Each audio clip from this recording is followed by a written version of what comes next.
We're going to be rolling my audio. I'm going to put up the desktop audio. Let's do this. Go to the live scene. Hello, everyone. Welcome back.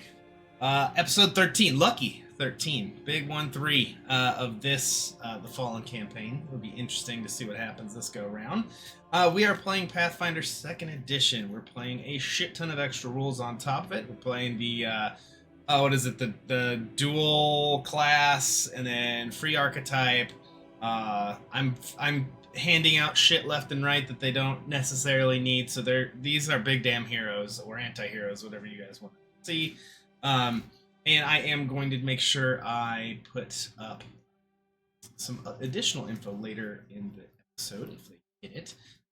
But yeah, so we are still sans our friend Ondol right now, as he is taking care of some personal stuff. Brett will be back whenever he can be, but for now we got these two fucking losers over here. But no, we'll see what happens. Yeah, so if you have questions, there's clicky stuff down below. Let us know what's going on. We'll go ahead and talk nerdy to you as much as you'd like. And yeah, so let's get a recap. I'm gonna have you guys tandem this recap, okay? And I'm gonna give you both a hero point back if you can get everything. If not, I get a hero point to use against you. Sound fair? Sure. All right. So what happened last time? Start it off, Greg.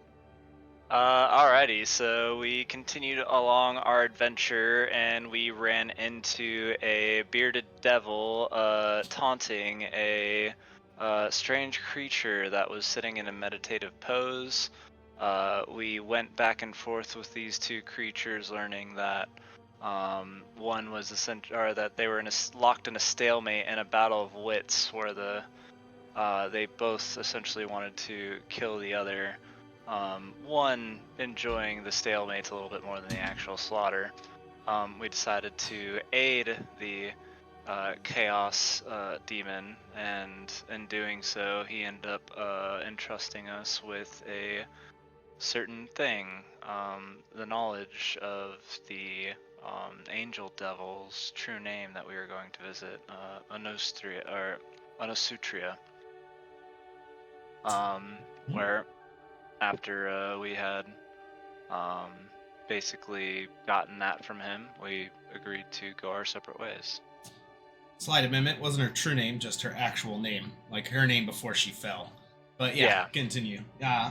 Also, I will, as an aside, just as like, you know, the little narrator in those books that's like, but what they didn't know was, yeah, that creature was killed and went back to the abyss with the knowledge of what it knows.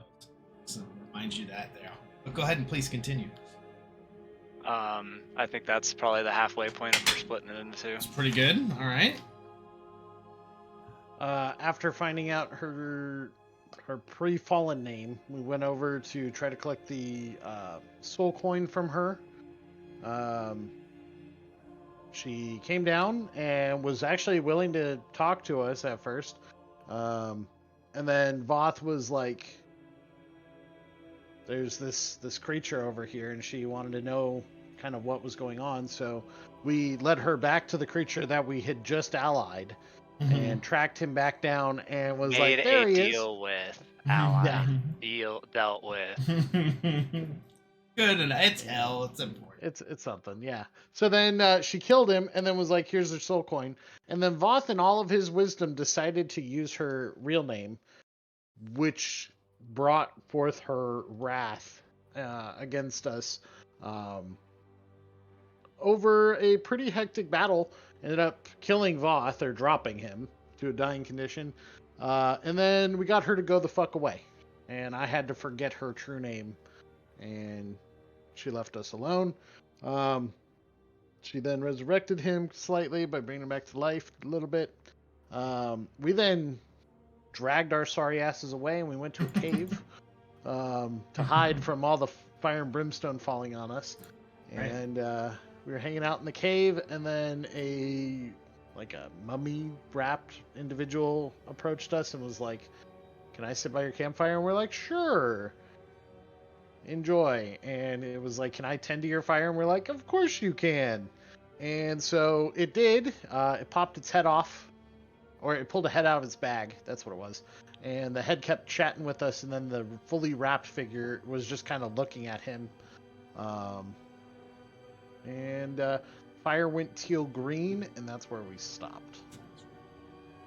Pretty good. Pretty good. You guys can both have a hero point. That works. Yay! Hey. Back. Yeah. It's not like a save point where there's like health and some, ammo pickups and stuff right before shit happens. I mean, no, couldn't be that. No way. And then little did they know. No. No. All right, yeah, pretty good recap. So we will pick up there. You had just kind of sat down and then, in wonder, watched them perform a ritual on this campfire you guys put together in hell. And yeah, you saw it go from normal fire colors to a ghostly teal, green, white, blue kind of mix. Kind of dances and flickers around, and it's very entrancing. Ondol is just enthralled by it. He's like, what is this? And that's where we'll pick up. You guys are around the fire. It's about the time where you'd want to rest, but this thing just happened. You're not exactly quite sure what it was. Voth was over there trying to do like some meditative fire breathing almost, and almost breathed it in, but he even was like in the zone, and that snapped him out of it, the transformation of that fire. So yeah. What is it that you gentle souls do as the moment is yours? So yeah, I literally was just eating that fire. And I'll just kind of look, and they'll just be like, "You've changed the properties. What have you done to it?" You've enhanced the fire, so it is no longer just fire. Fire is the realm's mastery. This is our mastery. It's a danger if I were to consume it like I just was the other flame. There's a chuckle that comes from the, head that's kind of wrapped up, and its mouth is like exposed, able to talk, as it's sitting next to the wrapped figure, which is now assumed like a lotus position, meditative position, kind of sitting there just around the fire. Just you can hear slow breathing, like big deep inhales, big long exhales. The head though just kind of goes, "It certainly would not feel too good to breathe in fire, but whatever magics you have that would protect you from it should be okay, so long as you're not a evil sinner."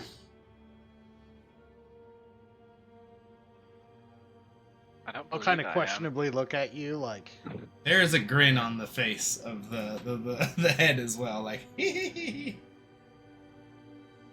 Evil sinner would be defined more by the place that they are, correct?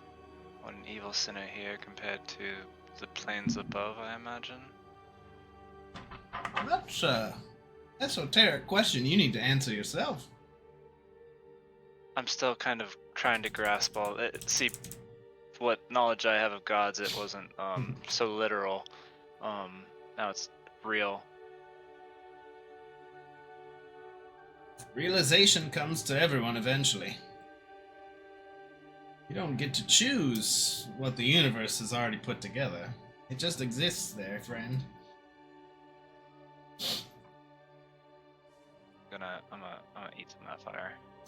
Okay, give me a Constitution saving throw, so a Fortitude save. I was gonna try to see if I could try to identify what the ritual was. Oh, Greg. 22. Okay. So you're gonna try to identify the ritual. So while that was going on, you can give me a whatever check you think is appropriate to try to utilize. What magical subset are you, what knowledge base are you using to kind of determine that? So since my background, I am a flame keeper.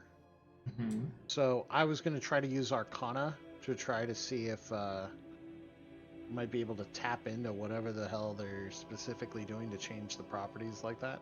Sure. Give me an Arcana check.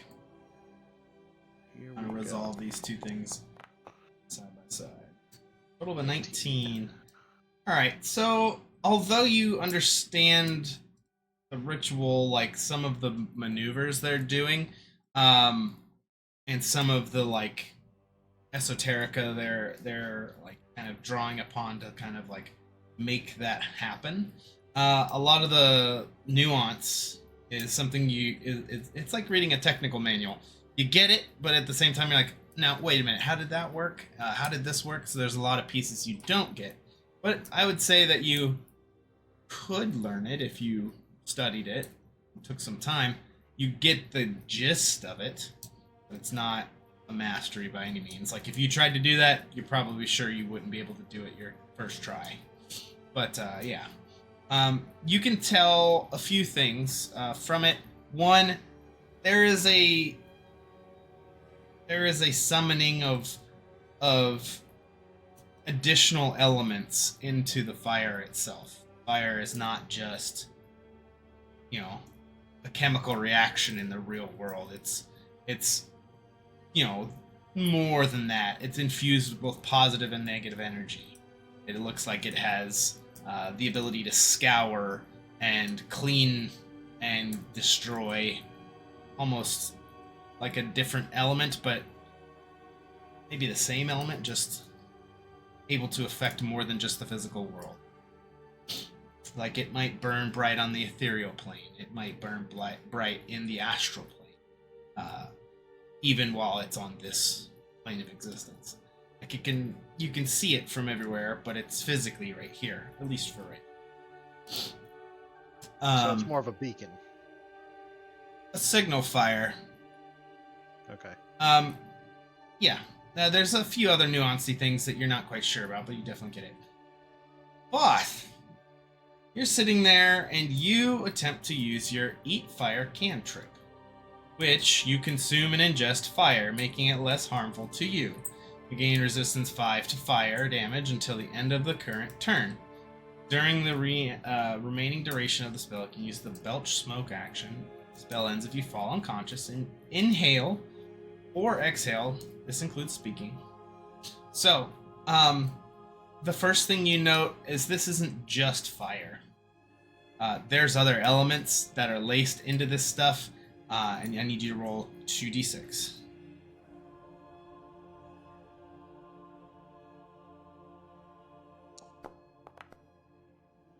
Okay. You are going to take 9 points of damage from elements that are not hot. They're actually different, and you weren't expecting them to be laced within this element that you are breathing in. You do gain 5 fire resistance, and you do note that it hurts to hold this fire in. It's one of those things where it's like, it's a hot potato, so if you hold on to it for too long, probably going to hurt. I immediately, as the smoke army does. Okay. You let out a smoke, and I'm going to say that, are you the belch smoke ability? Yeah, the belch smoke, yeah. So 5-foot burst, everything within 20 feet, all creatures are concealed. The smoke that comes out of you is... First, you'd expect, thick smoke that would block obscure vision and things like that. This is a thin, white-blue smoke, which has in it what looks to be faces that kind of dance through the smoke. They don't look like they're wailing, but they don't look happy, if that makes sense. They look as though they're in a state of disbelief or wonder or something like that, or they're in a state of being shocked of what's happening. And they dissipate as the smoke rolls and new ones come in and form. But you all kind of do that. You all are concealed for a moment and in that fog. And while you're in there, there's a calm. There's a reassuring calm that kind of washes over all of you. And as you kind of sit by this fire, you can feel like you were getting a lesser effect of that calmingness while you were just close to this fire. but inhaling it and then breathing out the hot vapors of it everywhere definitely accelerated that a bit. So there is that. But yeah, so what happens next is the head just cackles at you. You're not supposed to eat it. I guess I'm a sinner. Oh, I'll just kind of look at you.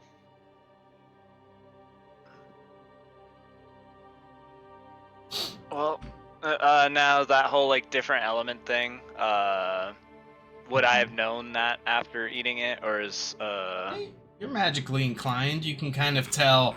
It's like it'd be like if you saw like ice with something inside of it. You'd be like, I don't know what it is, but I know it's not supposed to be there. So it's kind of like you can feel like there's something else. Like usually, breathing in fire, you can hold it. It feels warm, all this other stuff. Your magic contains it, so it doesn't harm you. It actually helps you. But in this case, it was like, well, I'm doing that, but there's other shit that it's not containing that's just bouncing the fuck around in there, which means it's laced with something else. I'll look over at the head and be like, what are you signaling? I didn't signal anything. It was Silence here who lit the fire. Okay, what is silence signaling? I don't know what you're doing necessarily to the fire, but I believe that it's the properties allow it to shine bright in other planes of existence. In different places, yes. Beacon that will always call you home. Beacon that touches even transitive planes. Yeah, it's a fire that burns everywhere. It burns deep down to your soul. Hence the moniker Soul Fire.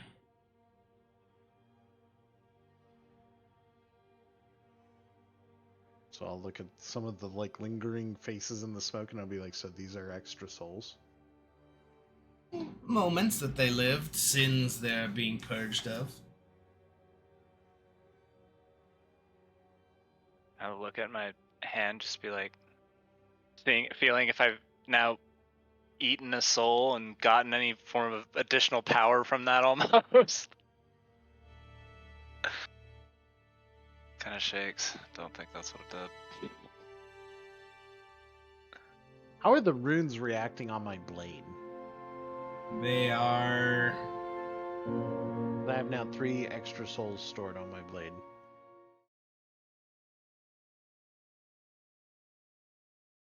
They're not really doing anything. The runes don't, once they're carved into the blade, they're as cold as ice. They're just there.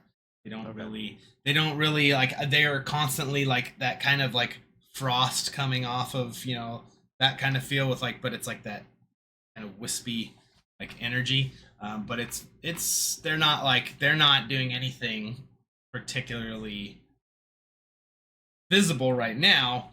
With the smoke. The smoke, maybe it's not powerful enough, maybe it's not the right kind of stuff. Okay, that works.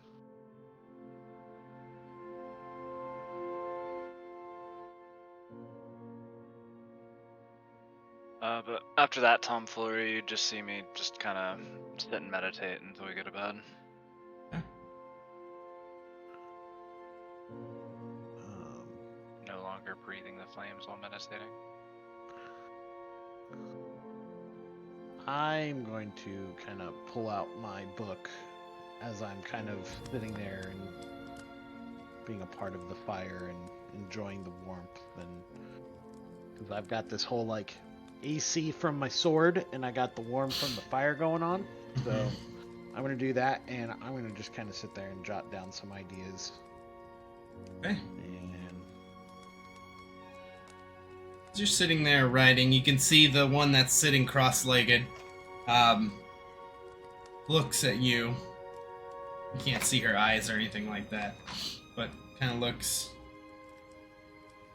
takes the head and puts it, gives it a flick as it's like, she asks, what are you doing? Or he said they ask what you do. He doesn't let on that. Silence is a lady. I gotcha. I'll kind of stop writing, and ever since we've come to this plane, it feels different since I can remember parts of who I was, and I feel the best way to try to express it is just by writing it down. It's a good idea. At the very least, it'll record it, in case you forget those pieces too. Easier to look back upon. There's kind of like go back to this. Why would you want to go back there? It's a prison. We've been warned that if we die, we will go back. That's I don't want correct. to go back.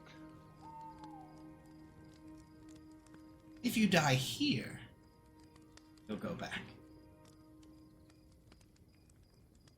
Don't know where you'll go if you die somewhere else.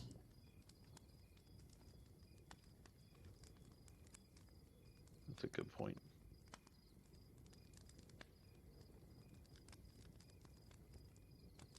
Have you been to other places? And there are other places to go to, yes. But there's a problem me and my kind face. We don't really take to dying too well. We just kind of keep coming back. Silly curses and all. Oh, you're cursed too? The silent one fucking smacks it again, just like, pff, not. That's a blessing for some, a curse for others. And he's like, yes, we share a curse. I have lore curses. Okay. I try to figure out what You potential curse he has. You absolutely can. You're not going to be able to look at it and be like, that's this curse. You can dig into it and kind of put things together. But yeah, you could definitely look into it. So yeah, that's what I'll do. I will stop writing and I will just start inquiring as to what little pieces I can understand of the curse that he's willing to give up. Sure. What kind of stuff are you asking? He said it's a blessing and a curse to some. They keep coming back. So I would ask, who cursed you? One who gave us our power cursed us. I don't even know if she has a name anymore. She's gone by many. But she sits on the throne of judges. Does that reference ring any bells? Give me a religion check. Okay.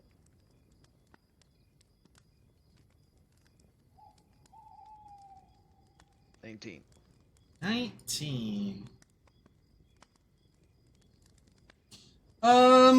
You think you'd have heard the Council of Thrones? Maybe? You're not quite sure. I also have old world knowledge. Let's get that.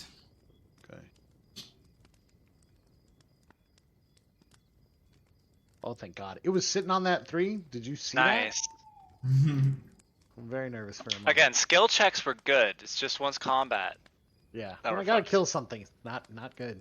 Not always. So, with 29. that, 29's a lot better. You recall a group of deities that people called the judges. In the end, when you die, you see the judges. That's what it was. Those who were, that worshipped the life-death cycle, things along those lines. You recall things like the gravekeepers revered the judges, midwives and doulas and things like that helped bring babies in revered the judges, the embalmers, the death priests, things like that. Those guys were the ones who really did it. They'd set up shrines and people would make offerings and things like that to them as when people died at funerals and things like that, but they weren't going out of their way to do it. They were a powerful group of gods, you think you remember, but they were all to do with death. They all had something to do with it. With a 29, I would say you also remember that there was 5 of them. And all of them were looked over by a queen of sorts, a gray lady. A uncaring, unemotional goddess that watched over the cycle of life.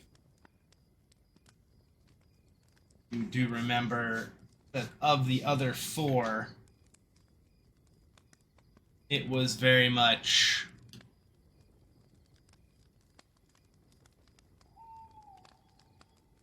the gods who created souls, the gods who helped shuffle souls where they needed to go, so they judged them at final rest, and then the ones that would watch over the dead to make sure they stayed dead and weren't messed with. They weren't raised from the dead.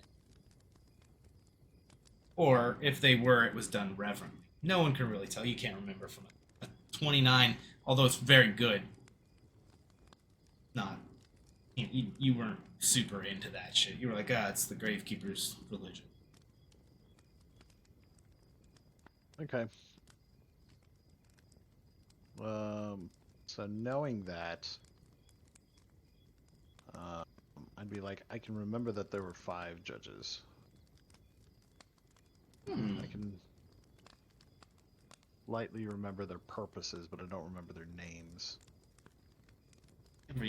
Every group of individuals had different names for different people. But the Grey Lady, one who gave us our curse, in her court, man, she had 4: the red court, the gold court, the white court, and the black court. She says, and he's like, red was the song of creation. There was a bird there. Some called it a crane, some a stork, other things along. And there was the other bird, the golden bird, ibis, created souls. Had a white crown, worshipped by a bunch of crazies.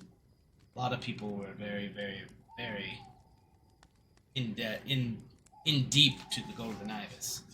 So then there was the white crown, king of bones, who would sit upon the throne, and any soul that was in the cycle would see him and then be looked upon and then judged. Some people said he weighed your heart against a feather. Others say he could see it in the way your eyes were, or if you didn't bring him the right thing, or if you failed a riddle. No one really knows. He only took one soul at a time, and it was just him and that soul.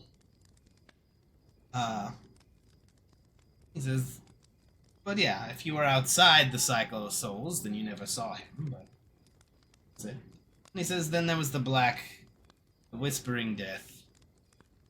The one that whispered to everything. He was broken apart at one point in time and placed in obelisks in the world. Reconstituted, put back together. And now he basically makes sure that which dies stays dead. Some say he's the one who builds the Reaper's scythes. But they call him Orishai, I believe. That's his name. But that's ancient history now. I'm not even sure any of them are still alive. They kinda gotta be if the soul cycle's there. Just think the White Crown is not doing his job.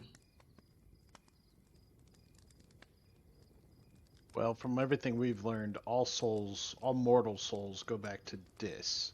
Oh yeah. Unless they were bound to something here or another plane. Yeah, that's true. I mean, if you're a soul and you pledge yourself to a deity, there you get first pick. That's the rules. So what happened to all the gods in heaven then? I've been there. Couldn't tell you. You've been stuck here most of the time.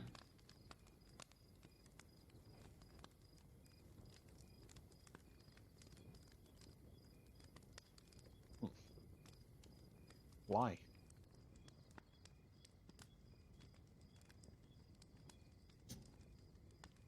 Our leader, you can call him that. Again, Silence slaps. Ingram kind of bops his head. He's like, all right. is holding a vigil. Says there's someone that's going to come, and then when that happens, he can finally rest. He rests, then we can rest. Supposedly,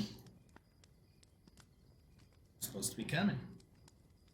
So, if we die, we come back. Again and again until our purpose is fulfilled. Hence the curse. They don't like me running off. I have a tendency to, so they just keep my head around and they hid my body. Assholes. But I understand them. Silence shrugs. So I'll look at the head and be like, well, what's your name then? Ingram. A pleasure to meet you. It was a pleasure. Really hard to concentrate when you're making jokes like that. Characters trying to fucking meditate, figure out spells. Yeah. He's like, surprisingly, all of us were bound to one of the big 7 rules, or the big 7 guiding principles of hell. I just happen to have pride as mine.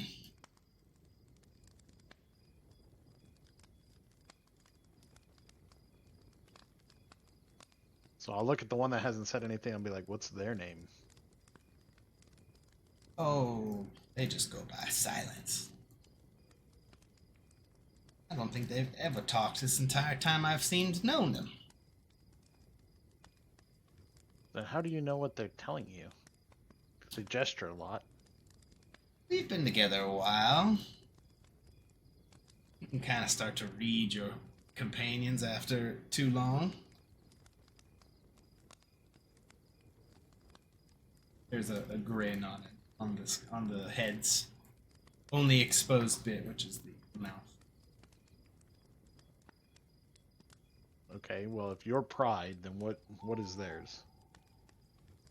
Their wrath.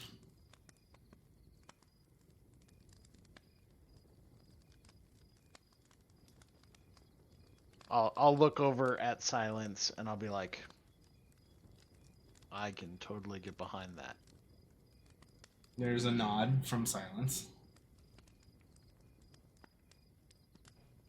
How do you nod without a head? Is it just like the shoulders instead, or? Oh, Silence has got a head. Silence has a wrapped up whole like body. mummy. Yeah, she's just wrapped up like a Oh. mummy. And then Ingram is a head that's wrapped, and the mouth is undone right now so it can talk and be Got her it. mouthpiece. Yeah. You are incredibly blurry, Greg. Yeah, I was trying the blur filter. I don't think it's working well. You just have too much ambient light. Mm. That's all. But it's all good. You're just too white. You're just too white, man. You Yeah. just reflect the light back. You're just That's true. so white. Anyway. All right. With that being said, any other questions you have for Ingram right now?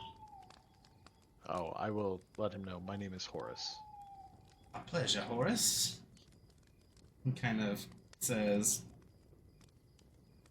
now tell me your story. Why is it that you are here? And who are you beholden to? That's a good question.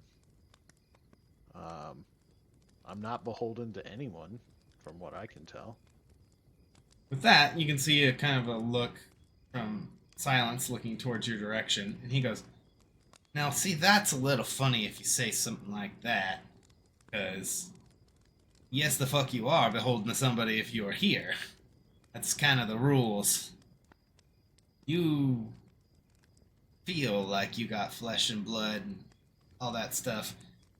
And you mentioned Dis. So are you telling me you broke out of that prison? Yes, we did. Well, I'll be damned. Again, I guess. Now, how did you do that? Well, that's a hell of a story, but we died a few times. I'll look over at Voth, who's meditating, and then I'll be like, You just see my clothes covered in blood. yeah. I'll look over at Ondal and be like, the three of us worked together in Dis, and we overcame and killed a lot of things that got in our way, and we spoke to a few dead gods. Interesting. They, yeah. We eventually came to the tower, and we had some magical items that were given to us by Tiamat's daughter. And she wanted us to get out, so she helped us out. That is a fanciful story. How much of it's true? I have no need to lie.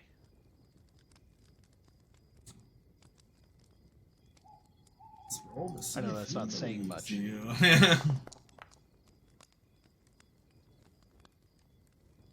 Interesting. There's some cogwheels that are turning in his head. You could see the mouth kind of like was like what's kind of been like ha ha ha ha ha. It goes to like a more oh oh. Does that mean you're working for the big scaled bitch up in the mountains? No. Well, I'm not. You're not? Really, I wouldn't say we are working for her by any means, but we're minions. We're cogs in her design. Unwilling participants in a plan she's machinationed into work, then. Pretty much. Yeah. Nods. It's kind of like rolls almost off the thing. Oh. Caught by silence. And in that moment, there's a quick little view of silence as she kind of grabs him and puts him up. She looks at him, kind of moves her hands a bit, and he's like, well, how about this? While the fire burns, you'll sleep well. Probably better than you have ever slept. He says, there is no way in hell we can go on any more tonight. We're both tired. I can only do so much with just a mouth. It'd be nice to have hands. I could cast some more spells there, Silence. And she just shakes her head no. He's like, fine, fair, just trying to help. He then kind of looks at you guys and says, I take it. Oh, I forget. Did you tell him you were headed towards the temple? Yes. Yes. I'd said that. Yeah, and they were like, yeah, we'll take you there. Yeah. He says, well, then there's much to do in the morning. You should get some rest, because if you have that, you might be able to make it all the way to what remains of that place. And I'm sure our master or our leader would want to see this. Well, alrighty then. That, unless you have anything else pressing, you all rest. Just so you know, what I'm working on spellwork wise is so you said my breath weapon can kind of switch elements and stuff like that. I'm trying to see if I can get the Dragon Claws focus spell that kind of comes with the Draconic Sorcerer to kind of do that same thing, to where I could like switch its element type when I cast it. Yeah, probably. I mean, you have a feeling you're like, all right, I'm tapping into draconic potential. I have a lot of that inside my body. Plus my blood is that. Plus I kind of understand it. So you think you could. Honestly, you could probably do that. You could probably figure out a way to do that. Also, if you had a mechanical focus for the spell itself, that would probably help. Like, you're like, man, I want to use red dragon stuff. Red dragon scale or red dragon claw or something like that. And then while you cast a spell, could probably do something like that. That would help. Or even, hell, make a magic item that allows you to do just exactly what you're asking, right? So, very easily. At the very least, right now I've got Barrel Right's Grinning Death I could probably use for that. You could do that one, and that would be a very cool fucking breath weapon. Yeah. Desiccating blast of heat and sand. Or heat and acid. It's a bunch of salt. It's not good. Caustic stuff. Yes. All right. So you're working on that. So the night goes very well. You both sleep. Now, Horace, you've had pretty decent sleep. Best sleep you could remember, honestly, after holding onto a literal piece of that god. You've not had a problem doing stuff.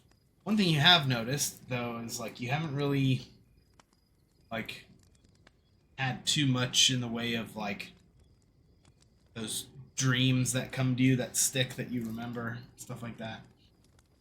In Voth, you've had very little in the way of that too. Tonight, you both have a very lucid dream as you're sleeping next to this fire. And it's not prophetic, and it's not like some big creature's coming to visit you or anything. It's very lucid in the fact that you can kind of take this moment in and kind of reflect on yourself. Horace, while you're in there, Horace, is walking, and you feel like there's weight on your back, right? You can kind of feel like you're casting two shadows, one of Avery and one of another person. You know you have them both attached to this vessel, this creature, and kind of like have that moment where you can kind of like explore this situation. You can kind of see what's what, who's who. Are you your own thing, or are you just both of them smashed together? What do you take away from that? What do you think you are? How do you view your situation? In this weird cosmic spell work shit that you exist in right now, your very unique predicament. Where do you see yourself? Like, if you had to explain it to yourself so you understood, what would you say? I'd say I'd feel like I'm fundamentals of each. Kind of like layers in, like layering steel in a sword, where Okay. they're not just like right on top of each other, they're actually hammered down to become fused as best two completely different individuals could be. So you're alloy of both. Right. Okay. The wrathful side comes from the darker character on my right, whereas the kinder side of me comes from the nicer person on the left from Avery. Okay. Like that. Is there anything else you would want to kind of in this moment try to figure out? I would want to ask both of them, what would you need to rest?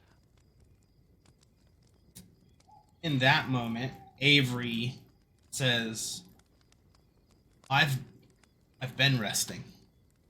The fact that I'm out of hell, where I don't belong, is, or out of Dis, where I didn't belong, works for me.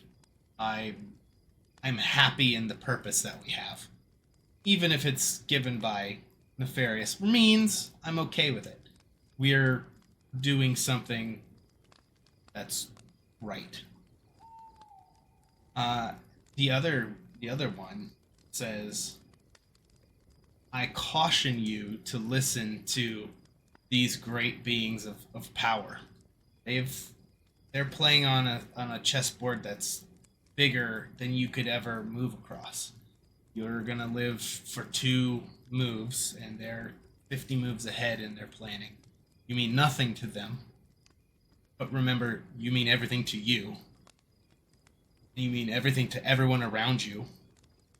So damn them, those long-lived cosmic fucks. Think about yourself. Think about maintaining what you can maintain. Know the limits of your grasp. It says, I think you're doing it right. You've brought the sword to every single one of our enemies, and you've protected our friends. And I'm honored to be alloyed with this one, even though I don't think we'd ever be alloyed in real life. Alright. And that's what you get from both sides. Ondol gets something very similar, where he is in the same situation where he is sitting with his his soul that he's tethered to Viridian, and in front of him, almost like a teacher in front of a class, there's all these souls of all the pilots that were linked together, and they all just kind of, hey, we did this for our people, and Viridian, gave up what he had to help others, and Viridian says, I did everything I could to get back to my family, and to hold a line that needed to be held. I think this is our opportunity to go on an offensive, so we can gain ground and buy space for, our family, so they're not sitting on top of the battle line. He gets that kind of situation out of there, plus whatever else he would ask, but we'll never know right now. Brett's in Babyland. All right. And then we'll go to Voth. Voth, your situation is a little different, almost the opposite side of this. Very similar to Viridian and Ondol. As Ondol was sitting with Viridian and some other entity talking, it's you and Condry. And you've looked into Condry a little bit. You know the name, you know some of the stuff, you've seen some of her memories. You are literally in a war room, and you're just sitting there, and she's spinning a dagger on a table map, and you can see sitting in, or just kind of in existence, are little floating shards of like colors and shapes. And in that moment, you can eventually see some of them speak out and things like this, but none of them really have a coherent bit. And she looks at you and she says, I don't know why, but these are my charge. Apparently, I'm a magnet for the masses of irregular individuals who apparently can get shit done until they can't. In this moment, what do you think about, same questions as Nick had, what do you think about your soul and your predicament that you're in? And if you had to explain it to yourself, what would you say? And then you can ask a single, or kind of like muse on one thing and try to figure something out. First off, explain what your situation is. And we'll go from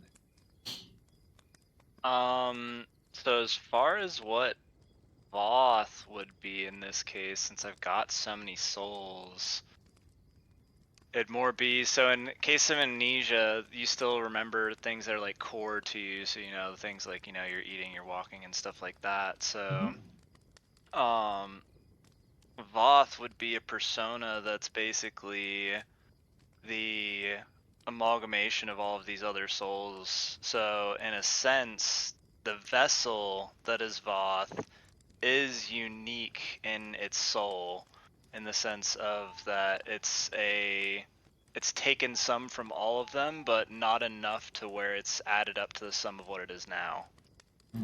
Okay. Because the other part to it is now, since he's been born, and especially since we have yet to regain our memories, everything his existence is defined from the second that we stepped out of those eggs, and nothing before that. Now remember, you have your memories back. You just have to focus on them to try to remember. But more of just I've got Condries, but all of the dragons I still don't quite have yet. So that part of it is still kind of fuzzy. So that's why he wouldn't necessarily say that he's got all of the memories back yet. That's fair. I think that's good. And what would you be musing on in this moment? What would you try to think about? Well, the part that would definitely be going through his head is, oh, hey, there's this giant Cosmos contract that says there's you can go be a god if you're in the certain plane, and there's rumor that Bahamut might be dead. So he'd definitely be thinking about is there a way for him to ascend to goddom using this? Andre in that moment, and even some of the dragon aspect things would flash into existence to kind of like speak a few bits in here and there. So imagine this is amalgam of both of them answering the question. If we become a god, does that mean there's no more Voth? Because then the god would be born and you would just be a part of the equation that is the sum of these parts that the god would be.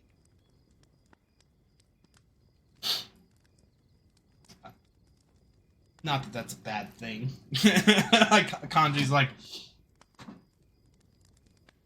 why the fuck not? Yeah. But I mean the thought's still there. It's like, what does that mean? What does being a god mean? What how you don't know how especially how it's in this done. unique situation that I'm in, not a single soul to a single vessel, a fucking weird ass. An amalgam of souls. Yeah. Okay. So, yeah, I think with that, the both of you get some rest, and wake.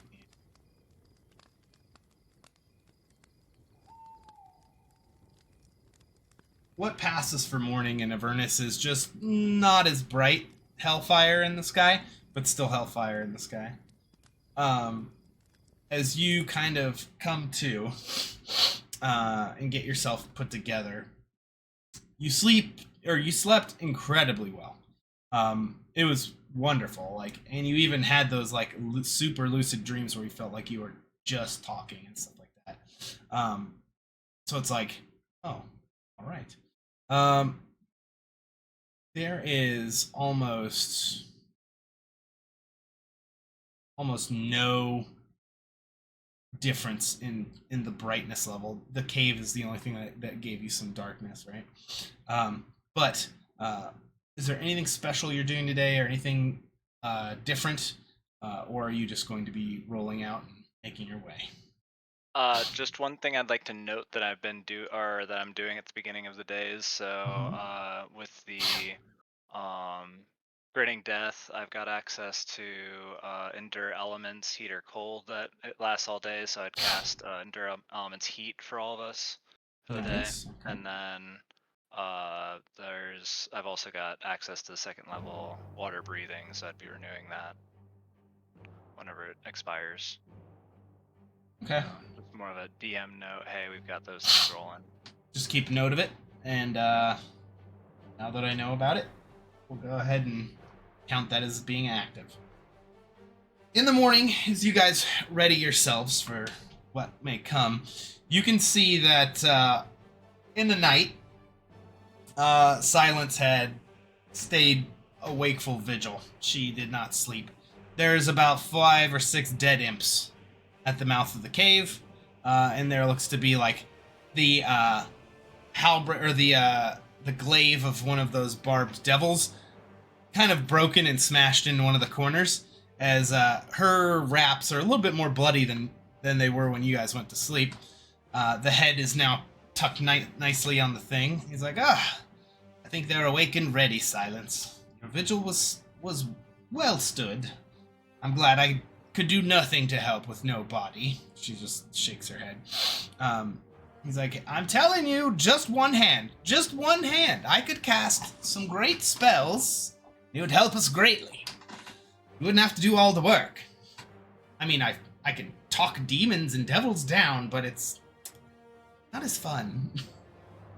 She just shakes her head again. As you guys get up to stuff, he's like, I've identified 2 paths that I think are the best for us to make our way towards the wreckage is the right word for it. We have to move quick on both because there's a lot of troop movement today for some reason. It's almost like some people broke out of Dis and word's starting to pass around that out of Tiamat's maw some crazy prize is walking around hell. So we need to move fast. He says, there's two paths that I think. First, the northwestern path. It passes through a hellmouth, which could be problematic if it's active. He says the hellmouth is literally quite... Hell opens up and a smattering of souls comes pouring through. Shades. Not even fully formed lemurs yet. Not even maggots, nothing. He says, just the pure element of a soul, damned soul, coming to hell. Or it's absorbed into the ground and then lemurs are picked from it. He says, that would be good as long as there's not a collection crew there. If there is, we'd have to fight our way through. Or sneak our way around. He's like, the other way, a little bit dangerous, but it could be nothing. So we could take the sticks, the shoals around the sticks. Don't fall in. There's plenty of things that like to exist next to it that are pretty horrible. Much bigger than if we walked through the Hellmouth. However, higher risk, higher reward. Not a lot of things take the path along there, at least not through the shoals. So, those are our two best bets. If we walk out in the open, we very much certainly will be seen by scouts of all sorts. Unless you have another idea or another plan, those are my suggestions as a long-time denizen of this plane. Which do you think we should take? Hondol kind of defers to both of you as he's like, I can help out either way. He's like, whatever you guys want to do. My vote would be to follow the sticks. The mouth. Do I know what the Styx is? You guys did do a little talking about it earlier. It's the river that runs through hell of lost souls. You know, memories within it, as well as I want to say both Nightmare and Dream can touch it or something like that. They can touch it because of what it's made of. You did hear from Sleep about one of his sisters falling and dying, and her blood flowed throughout all of the lower planes, and became the Styx. I guess we could do the Styx. That seems reasonable. Right.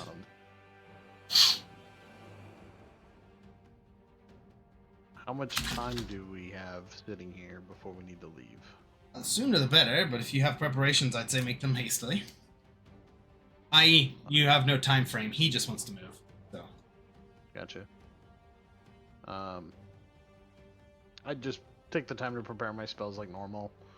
And then... I don't have time for that yet. What were you thinking? Next time we... doing the Dragonomicon. Okay. It takes an hour, so we won't do that. I won't be able to do much in the way of helping you. Silence will help carve a path anywhere you might need to go. I'm going to be enchanting a ritual that'll help you get through the ruins. It'll give you some help to pick your way through. So, please keep me from, well, being interrupted if at all possible. It should take a few hours for me to concentrate enough to summon that power.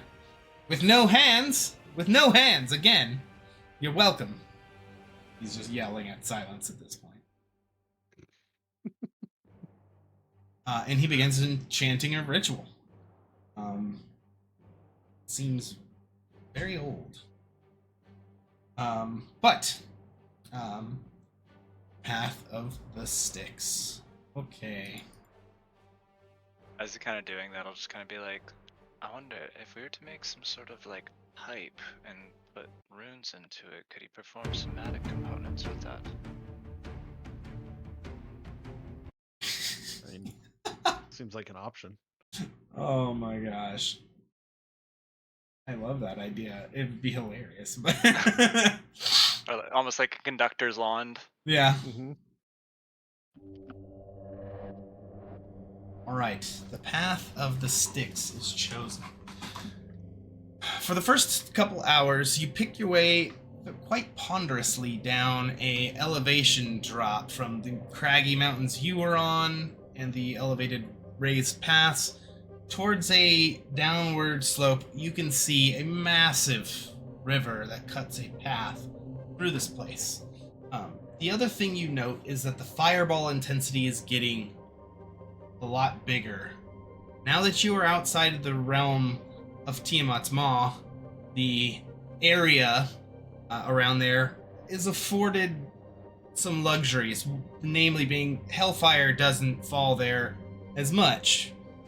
It still can, but she asks for it not to. You are not in her purview. You are outside of her territory. The hellfire will fall, and it'll fly pretty much a lot more important. Starting now, I need a reflex save as the first one comes crashing down towards you. We are going to go from now, every hour, on the half hour, you will make a save. No matter where you're at, hellfire will fall.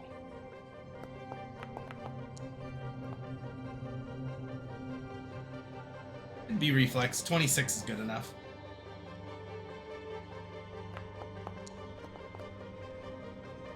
"21's good enough. It was 20. So, there is hellfire raining down upon you.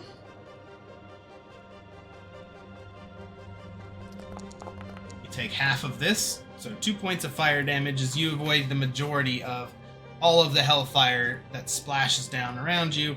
Ondol calling him out and giving you guys as much time as he can afford to. Picking your way down the side of this like path. It's not even a path. It's literally just like the natural terrain of this area. As you make your way down there, you see plenty of activity. Above you, and back the way you came, you can hear marching, you can hear clashing of armies. You can even see things flying through the sky.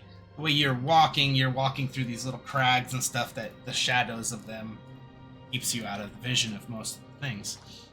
Silence and Ondol picking roots and things like that, watching each other is almost a thing of beauty. They both seem to be both very comfortable in the shadows and stalking like that, and both very capable of leading a group that is not the best at it through those places as well. The two of them together, I'm not even going to roll. They would have it in the bag. You do run across a few things. You do run across what you can see is spots where the shores would lap up higher and then go recede. So the tide, however that works in hell, you don't see a moon anywhere, but however the tide of this place works, the shores where it's slightly wet on the dirt, you can see there's mud that is oozing and quivering and kind of moving as it starts to like shape and form. And it is, it's there for you to investigate if you wish, but it's just kind of a phenomenon that is occurring around the shores of the Styx. Additionally, as you get a little closer to it, you can start to hear whispers from the Styx itself. So I need both of you to make a will save. Sorry, Is it considered a fear effect? I would say some of it is. So I'd just say if you have a fear effect bonus, you can utilize the bonus to it. Sorry, I just stepped away. God damn it. Might be a really bad check to fail. Yeah, no shit. You get so scared you just drive headfirst into the Styx.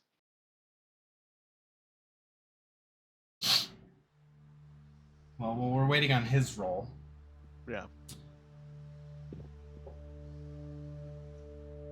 As the waves kind of wash and crash, and that they don't really crash. It's more like lapping waves. It's not very loud or anything like that, or forceful. 20 is a little better. With that, you kind of hear in that noise, that crashing of waves, whispers. Things calling to you. You start stepping towards the sticks itself. You're walking a little closer. It's subtle at first, and you don't even notice it.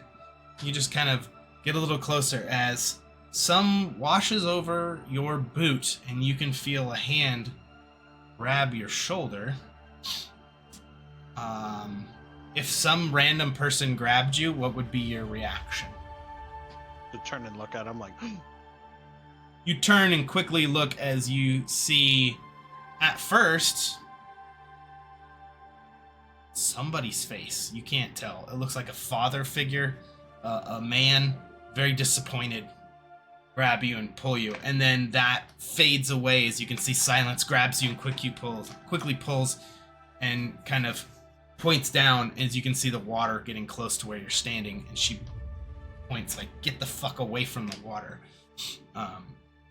You can hear whispering, continuing to call you to the water. Now that you're aware of it, it's a little easier to resist. Ingram can't help you because he's casting a spell. Now I need to use the bathroom, so I think we're just going to take like a 2-minute break. I gotta go. Hilarious. Yeah. God damn it, Greg. I broke the seal. I'm going to mute my mic. You guys aren't muted, so you can want to discuss stuff. Keep going.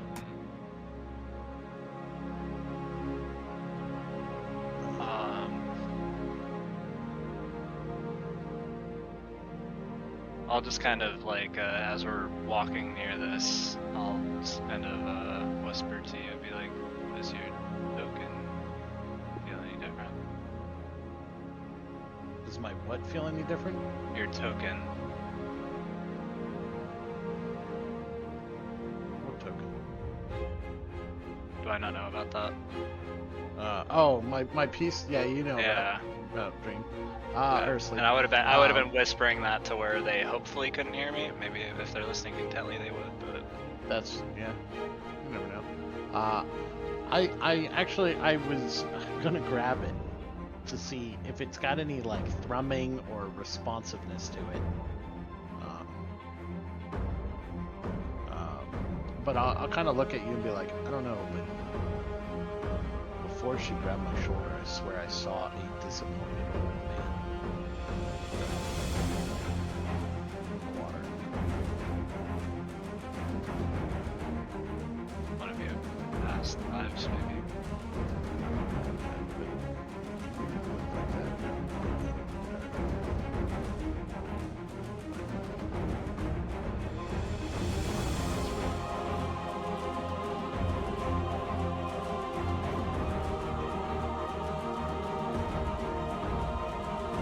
I don't think my character would know.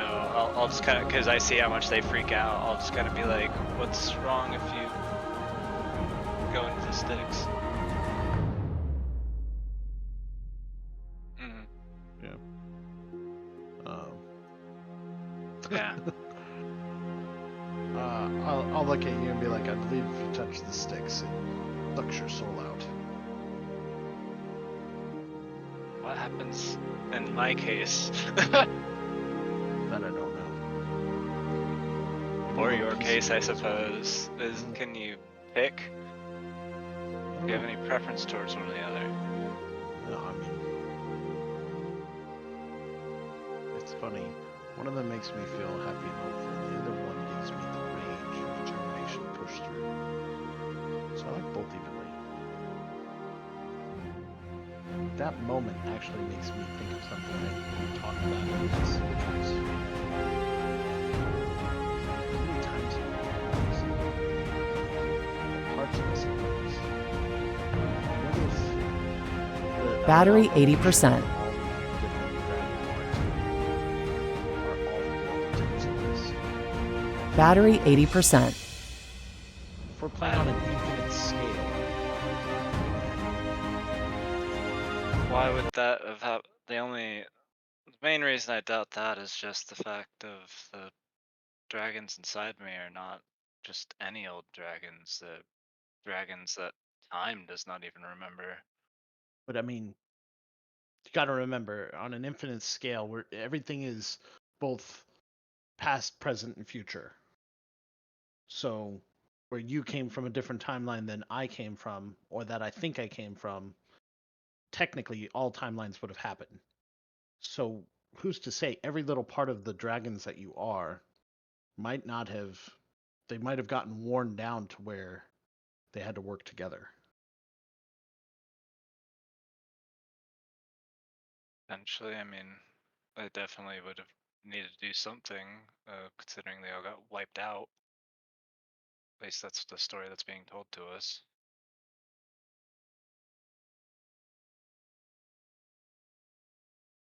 He basically answered already. Just the what happens if you touch the sticks? Just because again, my character doesn't.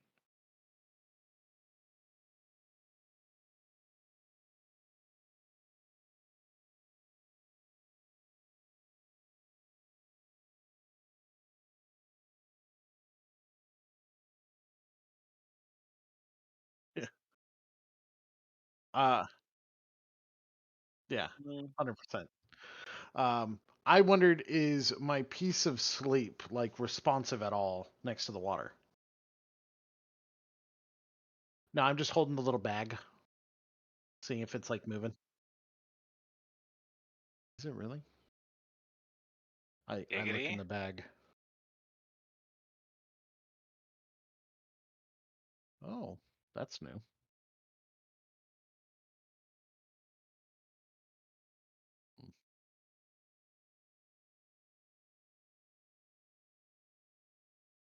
Um, okay. I would whisper that to you that it's bleeding. And then I will. Did the face of the figure look anything similar to what he looked like in this? Yeah. No, I don't know. Okay.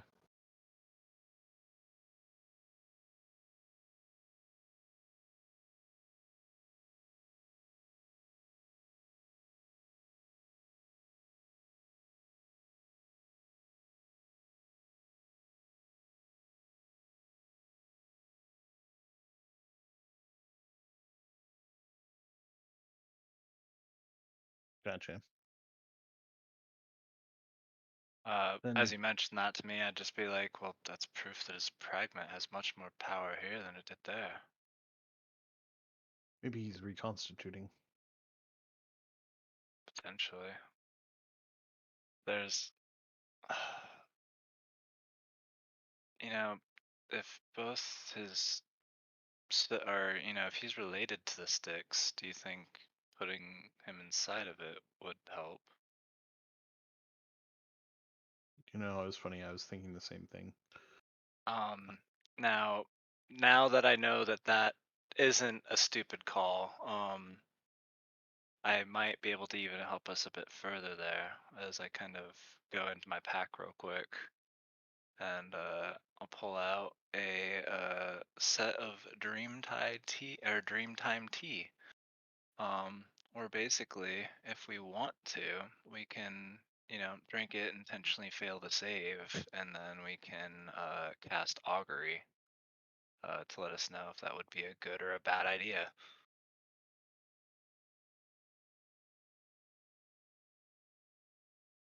So I will go ahead and pull out and brew some tea for you.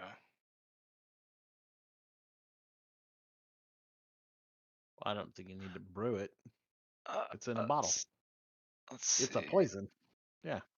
It's a consumable, yeah. So it's just a consumable that we would have had, but Yeah. it does.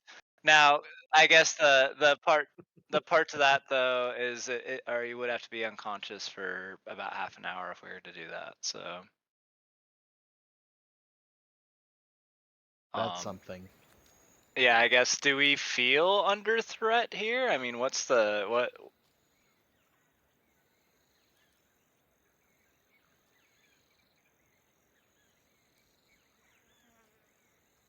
Okay.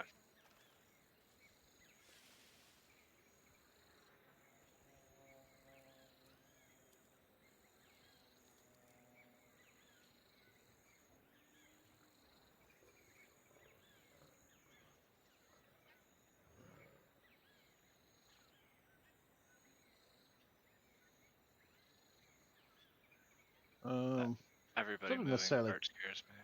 passing. Yeah, that's what scares me too. Touch it. I'm gonna just hold on to his finger, Like, and skin to skin touch it. I wasn't gonna go skin to skin, but I was gonna hold on to my little pouch, Nice. and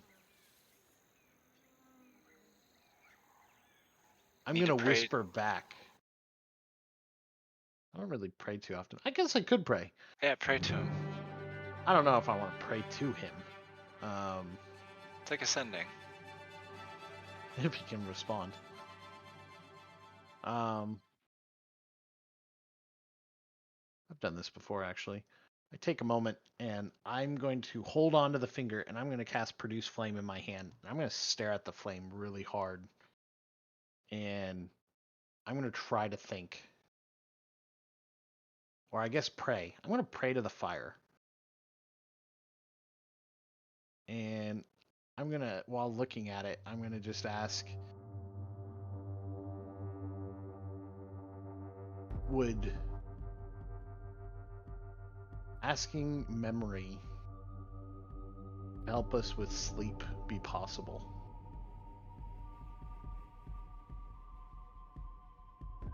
I'm just gonna focus on it for a moment. I'm gonna pray as hard as I can, and I'm gonna see if it responds at all. And if there is a response, cool. If there's not a response, then we're gonna move on.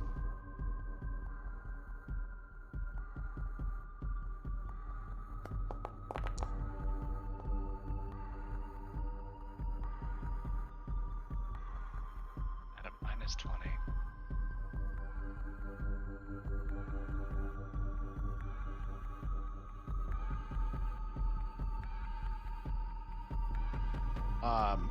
Is there a way to get memory to help us fix sleep?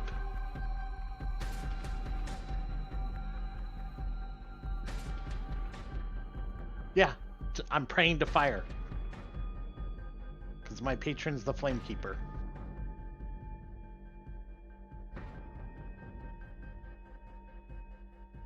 Because the last time I prayed was to a fire.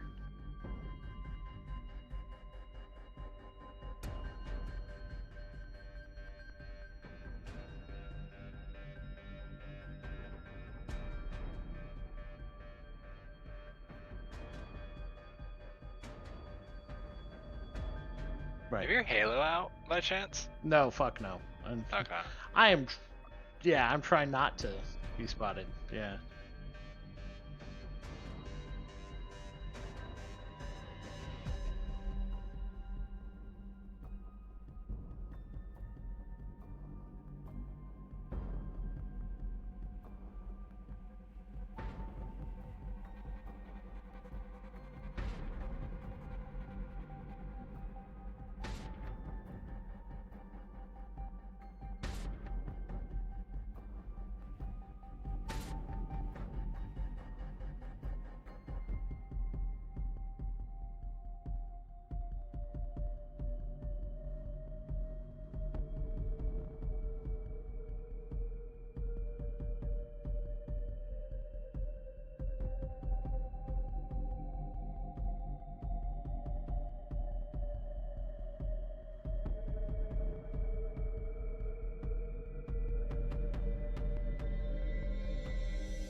I'll look at you, Voth, and I will kind of whisper.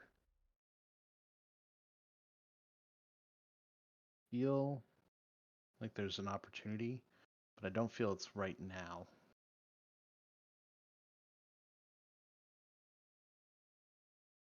It is your call to make, my friend.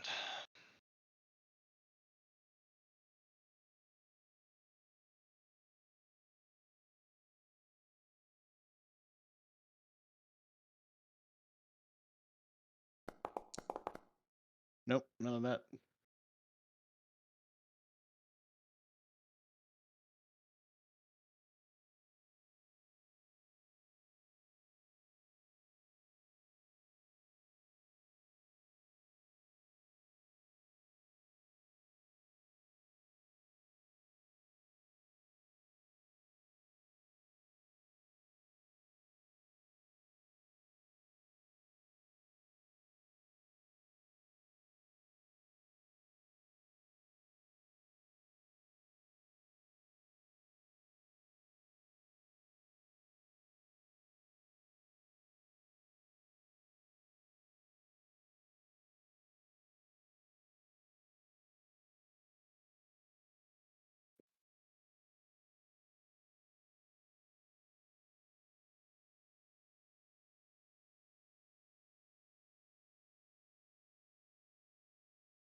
cast message to you so no one can hear us whisper at all.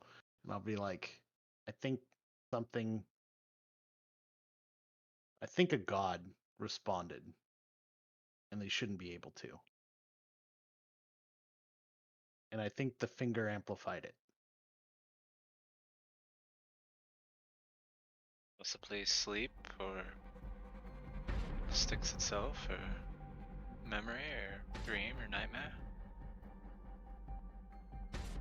I'll cast it again and be like, I don't know, but I feel like they were watching me.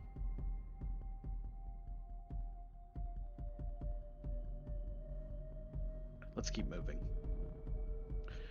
After my pause, I stop casting my produce flame and I start following.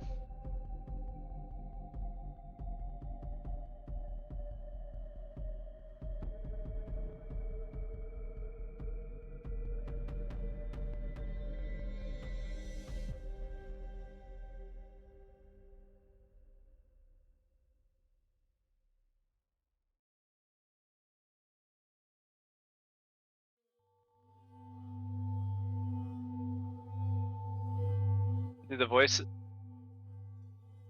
Do the voices ever feel like they're anything we recognize, or are they always just more random?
Yeah, is there any cover?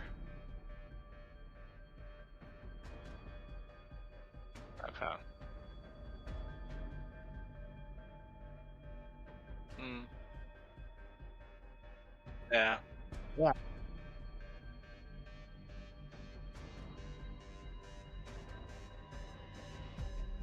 Hmm.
Once I skirt. Yeah. Yep. Let's chase tail.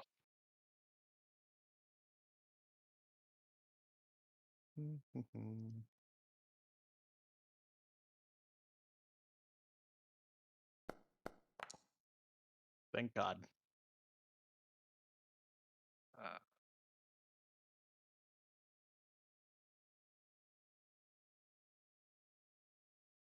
Alright. Oh my god. Greg, he gave you a hero point. Remember that.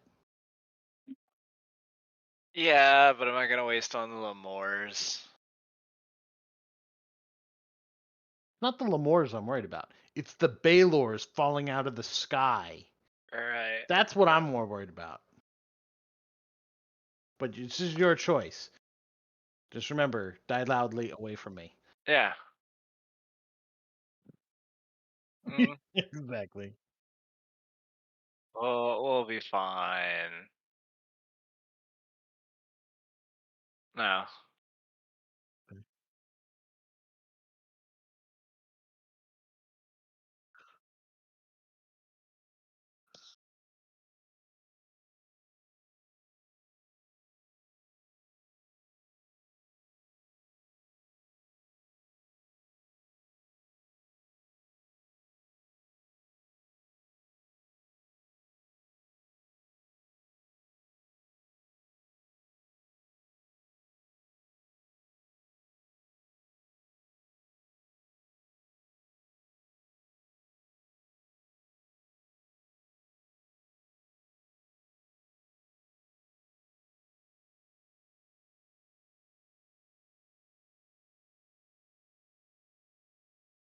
Uh, I'm a monk. I do both. I flurry of blows while it's in my hand and just fucking crush it, and then we start running.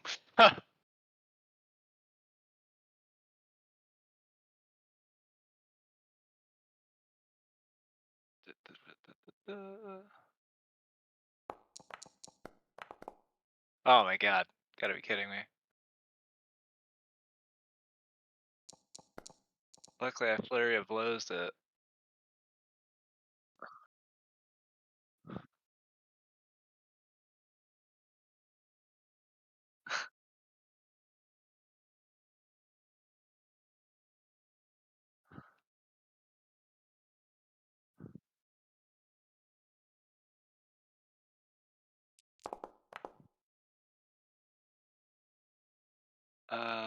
And then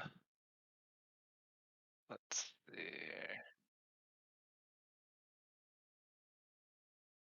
I'll just use my third action or second action. Let's see.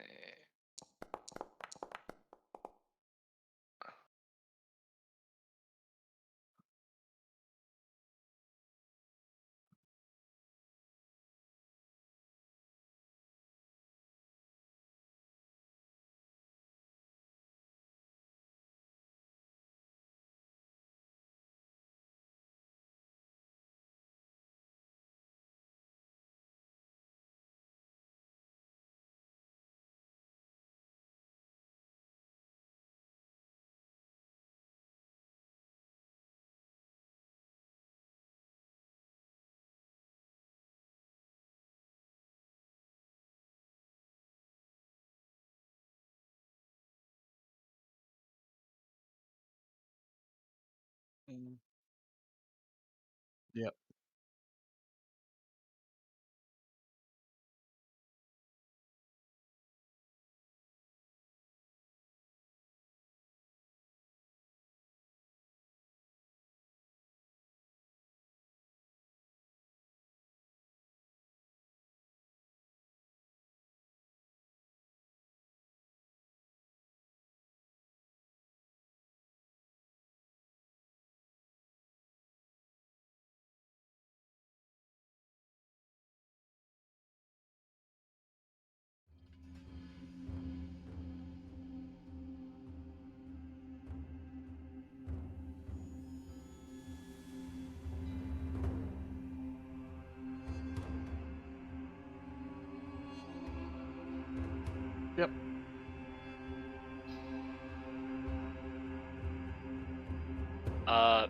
I'm running, but I won't say as fast as I can because I could move way faster than them. So I'll be keeping pace with them. And basically, I'll use what like that little extra bit I'm not moving as kind of me just kind of looking over the shoulder, trying to judge distance. If I will do something if they get within like multiple of them get within 15 feet of me. Yeah. But that's kind of my trigger is if a group of them get within 15 feet, that's when I'll do something. I keep running.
So when they get within that 15 feet, you'll see me just kind of take that breath, that I take when I get in my dragon stance, and I'm going to use Dragon's Roar to try to scare them off.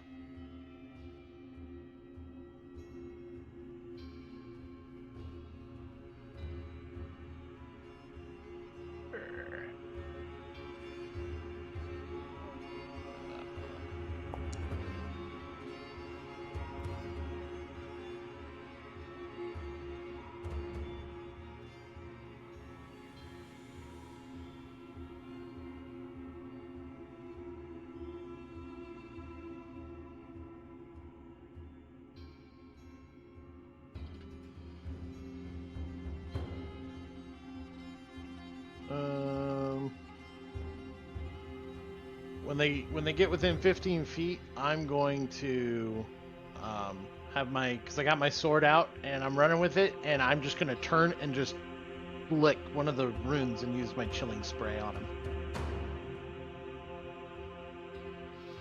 Okay.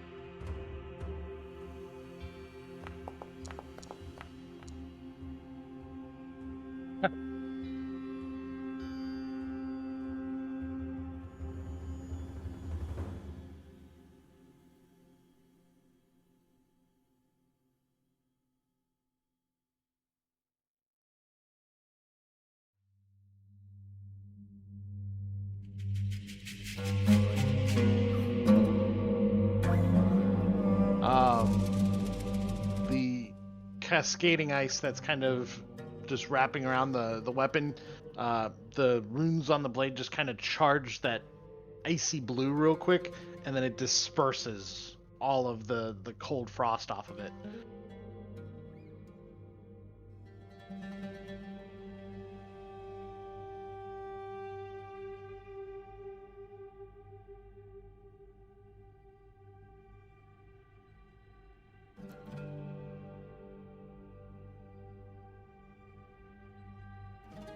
Of course.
Tombs could know about the hiding spot, so I'd just go ahead and fling like a electric arc back there and just.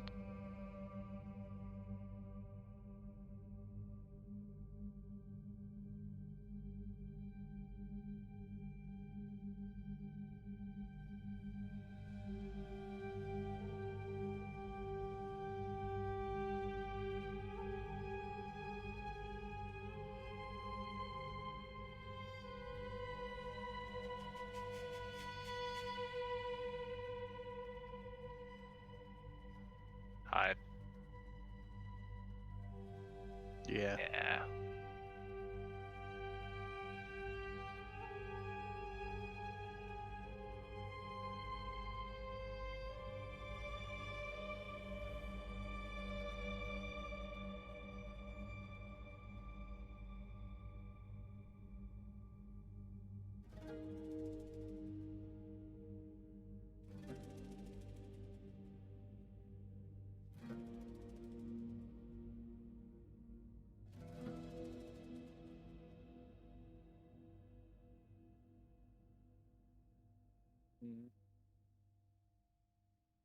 Yeah.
I'd say I'm shocked, but I'm not.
Okay. Damn it, that's the reactions. The encampment, so it's only 300 feet away. Does it have any banners, any sort of iconography?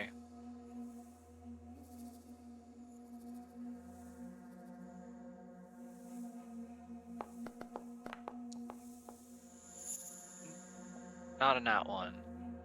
Thank God.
And then do I see guards or anything like that?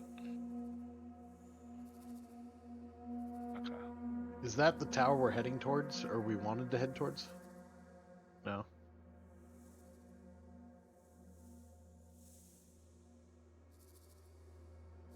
I'll as I see that iconography, I'm just gonna like trying to draw it in the dirt. Just be like, do you have any idea what the sigil is? Can I try to do a check to see? Alright. What check would you like? I'm trying to use my other person's memories.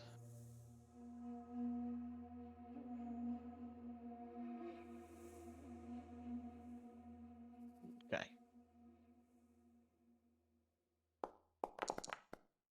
Oh, bullshit. Is there a check I can make for me during when I was reading about all like the movers and shakers of this layer? When I was doing the research there, I imagine a sigil would be something that kind of be in those books.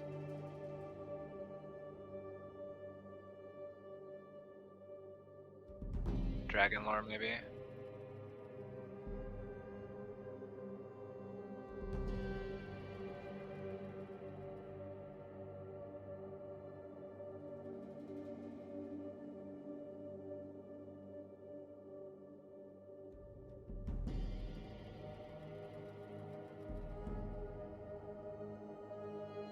I'll take it.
I'd convey that.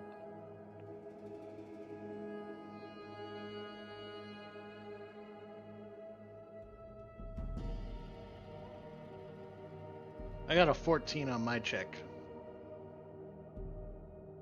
Yeah, to see if he remembers.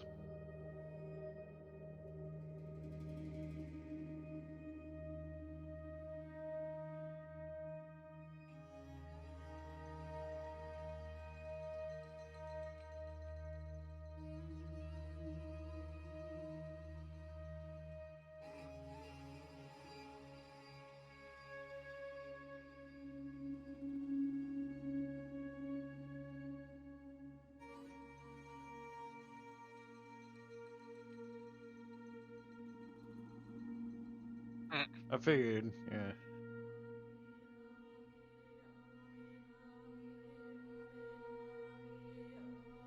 Someone was to respond to a question without having to use their mouth. Would that fuck with their ritual casting?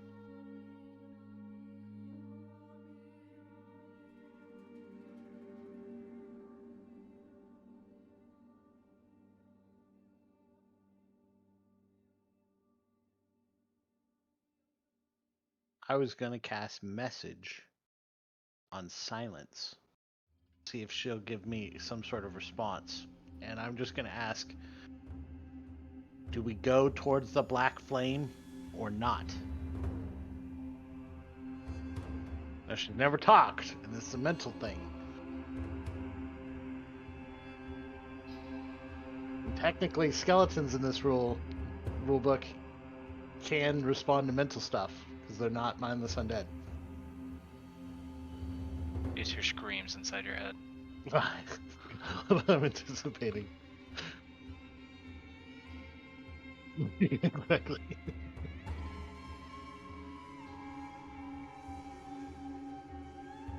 Yeah.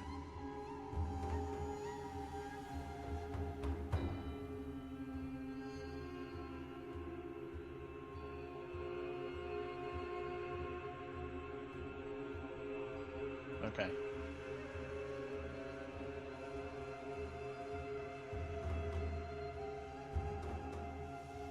Okay. Then I will tell you that. Takes the name silence literally, Mm. even mentally. Kind of what I'm wondering. Yeah. Then Okay. show Then it I'll. down that path. Yeah.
As we're getting closer, I'd be like, use us.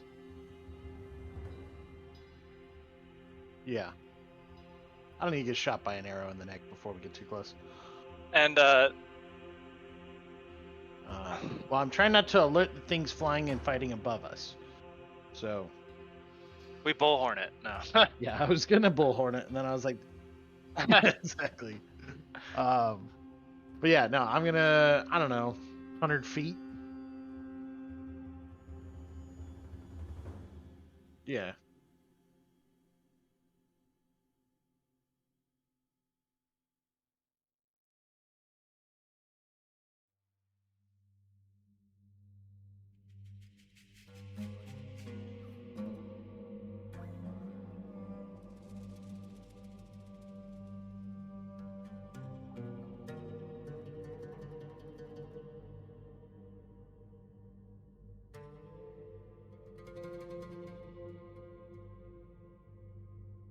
I'm Horus. I'm Voth.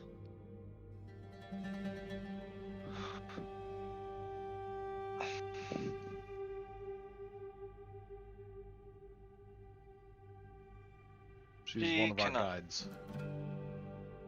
She d-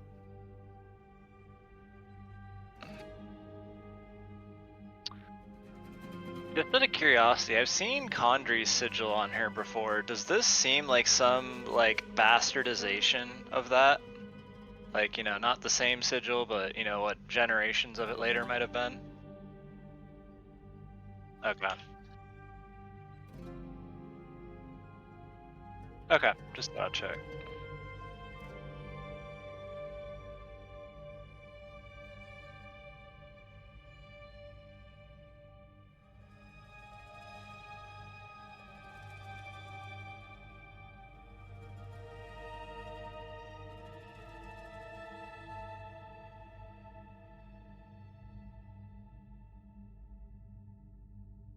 I don't know. I believe it's by choice, not out of malice.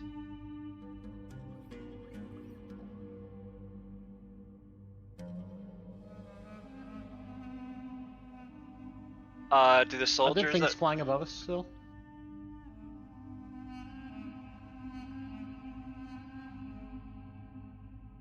Okay. Gotcha. Okay. Go ahead, Greg. the people that are injured, do they look like they've been like pierced by those spears that make it so healing can't work? Or I'll just, yeah, that's what I thought. I just kind of look around and be like, cut off for healing magics, but I believe those wounds, it will not help.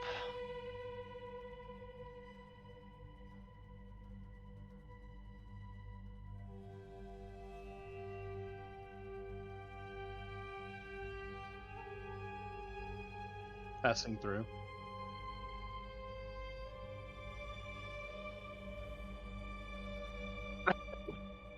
I keep my hands to my sides. I mean, they noticed the claws, so that part's. I would not drop my sword, so I would Yeah. keep my distance. Yeah, that's fine. Mm.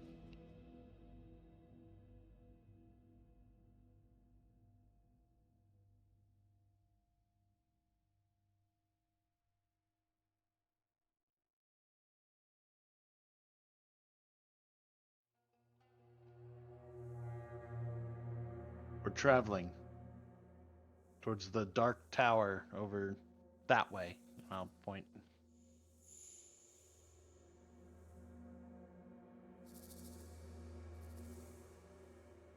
I'll look at you, boss, and be like, I guess we could ask you the same question.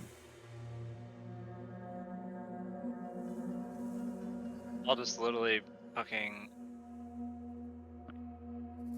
I'll just kind of fucking go like this as I'm wearing the stuff with Tiamat's iconography on it and be like, we were guests of Tiamat's not too long ago. We were just passing through, as he said.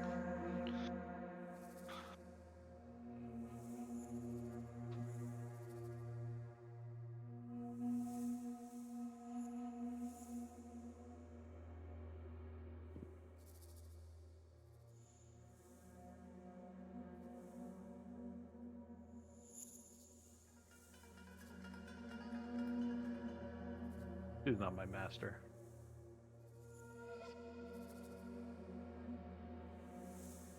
As we said, we're on our way to the tower.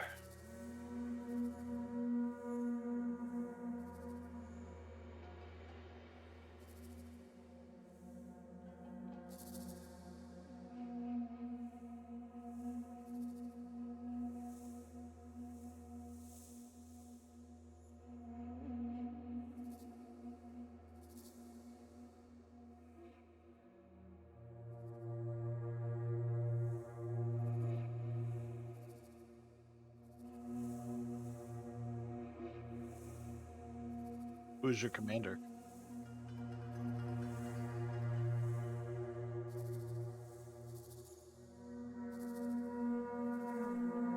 Do they have like med kits and stuff like that? Like have they been treated, or are they in the act of being treated, or what's like, are they still triaging? Okay, no, they're just resting. All right, cool. Yeah, I'd ask her, who is your commander?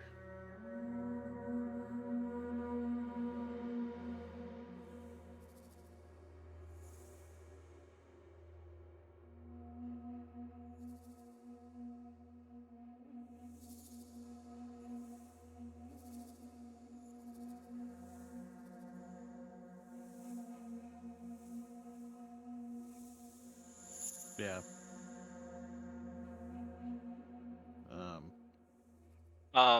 What? How good are these guys' equipment? Because I imagine these are like rank and file. Okay. Mm,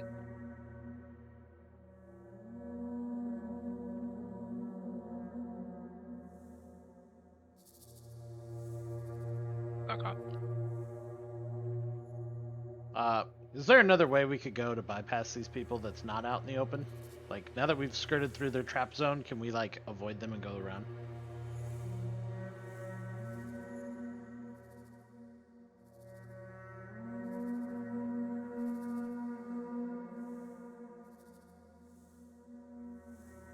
Oh.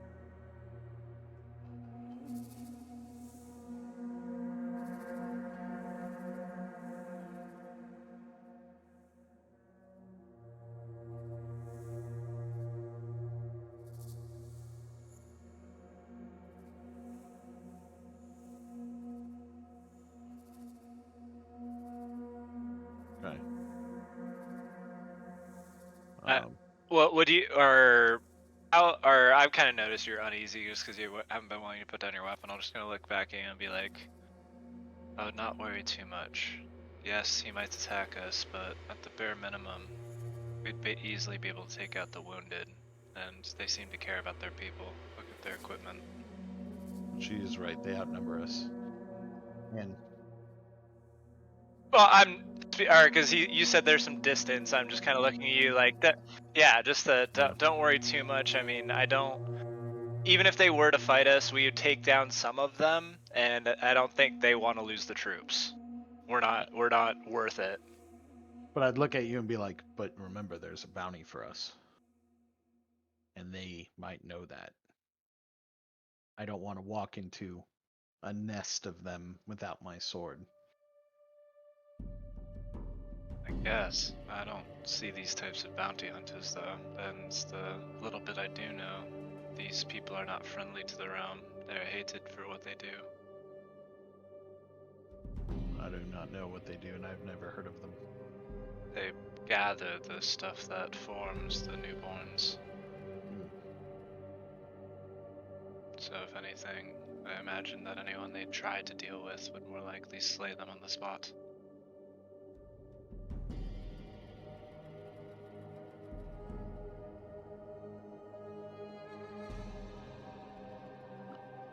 Yeah.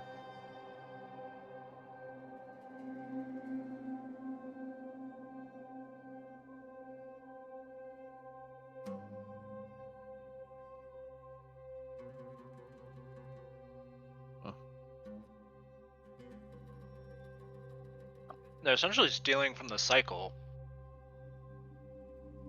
And there is no real cycle, because the cycle is they go to Dis. So, or here, I guess, and become a Oh, devil. what this place's cycle would be, yeah. Yeah.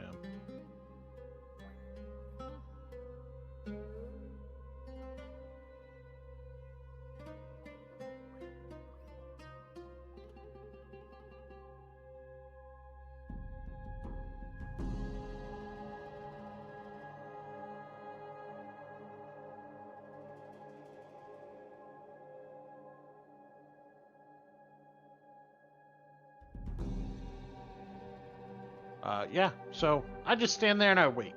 And I'm like, I agree with you, but looking at her, she seems to be formidable. And we know the last time we took somebody for less than what they were, you almost died again. I thought the true name meant something more. I fully admit I made bad call. Bad call on that one. I won't try to do that to something again. Yeah.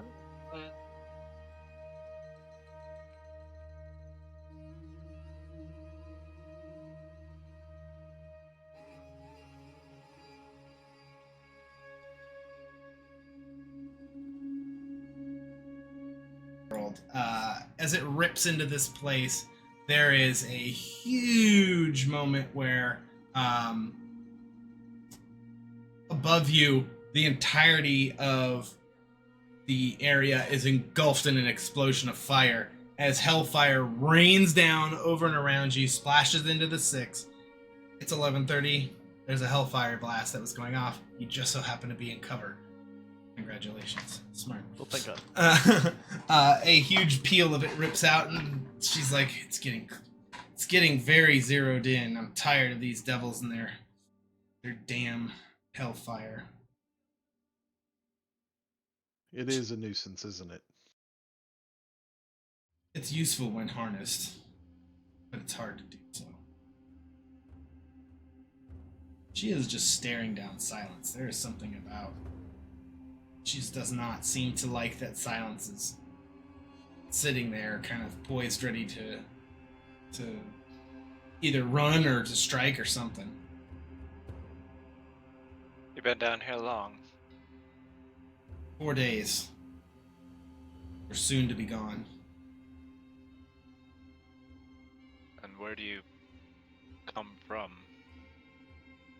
Great kingdom of Krasnaya. I'll kind of point at her with my not sword hand, and I'll be like, that name sounds very familiar. It should. It's the greatest nation in all of the world. Krasnaya. I remember right, that thing rang no bells for me, right? Not really. It was like the ancient city of Sumer. You're like, okay. I read about it in a history book once. It was on a test, I think. Yeah.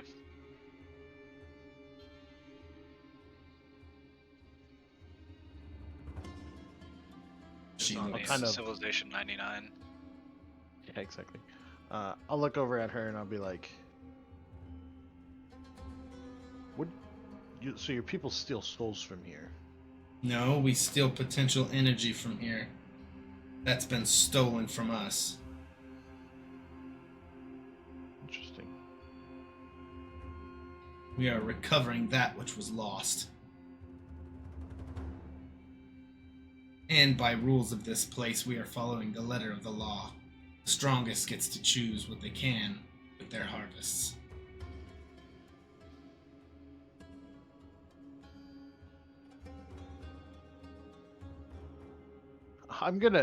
While I'm looking at her, I'm really gonna start trying to focus on Storge's memory to see if I can remember who she is, since that's the only thing I can remember about him is Krasnaya. So you're going to use the try to remember stuff ability. Nice, cool. Go ahead and give me a wisdom or a will saving throw. As you mid-conversation, just start bleeding out your nose. Nope, doesn't hurt you anymore. But Sweet. yeah, 11 on the dice, a 21 total. That's good enough. There's no fog in your memory as you hear the name Krasnaya, and it clicks. These people are from there. You think part of you might have been from there. The order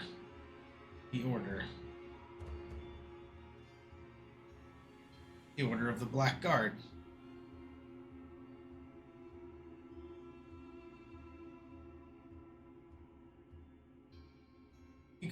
You kind of have this moment where you flash into you leaving a holding of the Order of the Black Guard. Mostly dark-colored chargers, massively armored, well-trained knights who are just dipped in the occult. They know rites and rituals. They know how to summon and destroy ghosts and undead and all sorts of things. They consort with any power they possibly can, but they bend it to their will and dominate. They utilize what the universe has given them, and they forge it into a weapon strong enough to protect those that they need to. In this case, you're walking away from a group of individuals called the Order of the Black Guard. There is a knightly order with a downward-facing black sword and a black rook tower. And if you look around, the place that you're at, the keep that you were in, which is very nice and well kept, imagine a very overly gothic Castle Grayskull kind of keep-looking thing. You are bartering. You are offering gold and trinkets for the expertise and wares of a reanimator. You are buying mercenaries. Seems like this is something your guy does.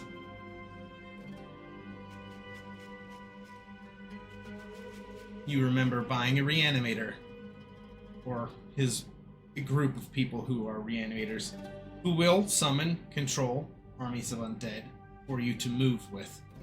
They will simply fortify your forces and make sure that your forces continue to fight for you. And there was about 6 or 7 individuals, a wagon loaded with occult-looking stuff, and you can tell it smells of dead in the wagon. Like, it's not just their stuff that's on the wagon, it's probably their tools. So, corpses and things like that they can utilize.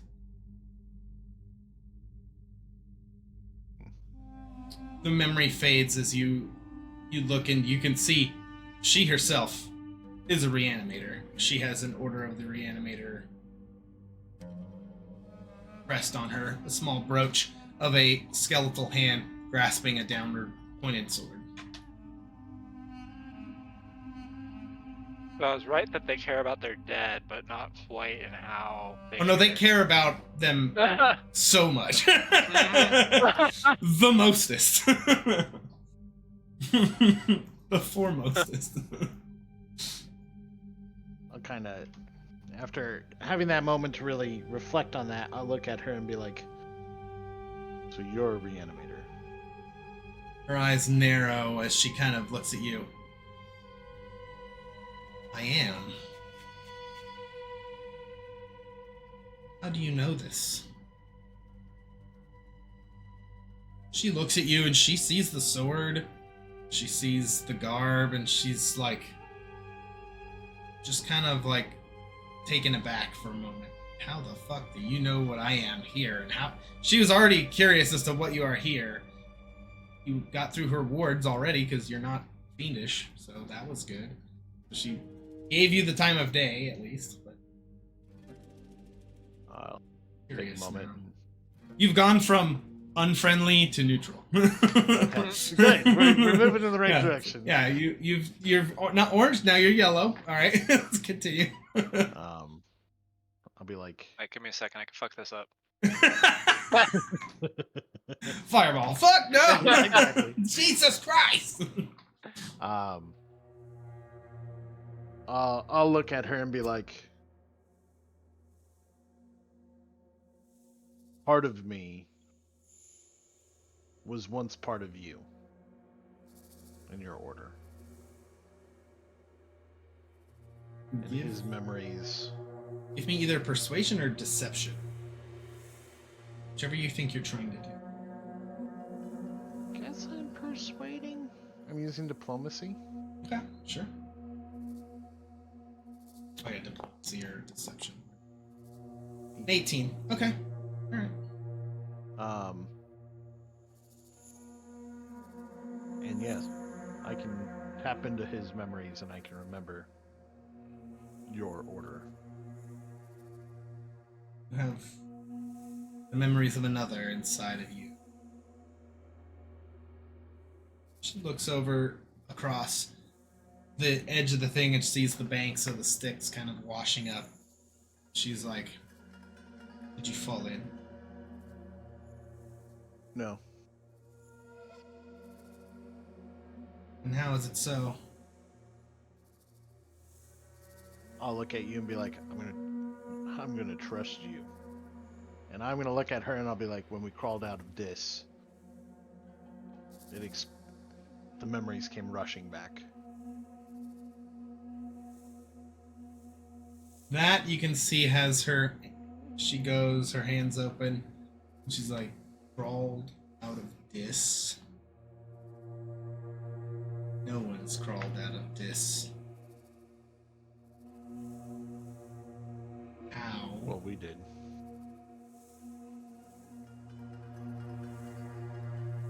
She says, how? The short version is circumstance and the will of perseverance and dying a lot. Dying. The longer story being fate has chosen to fuck with us, and it's put us down this path. There's a moment where she kind of has that makes a little bit of sense at least.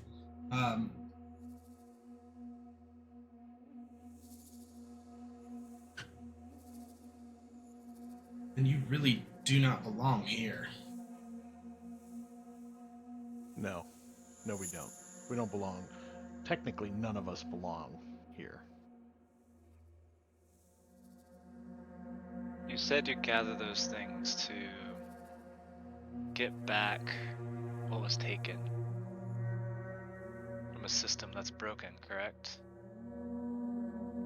From our understanding, yes. Hell has overstepped its boundaries. At least parts of it have. The rest of it is as rigid as iron. However, some are working the rules, so we are going to work as well. Well, what if I were to tell you we wish to break it again, restore it? I would wish you luck in your suicide mission. Your delusion will be a downfall if you think you're going to change cosmic forces. You are no god.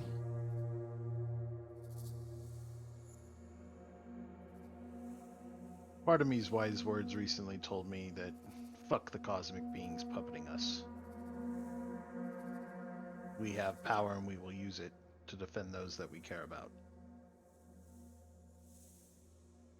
Not to mention, like you just said, only a god can do that. But before, recently, nothing could escape this either, correct? Well, other than a very select few who bent the rules themselves.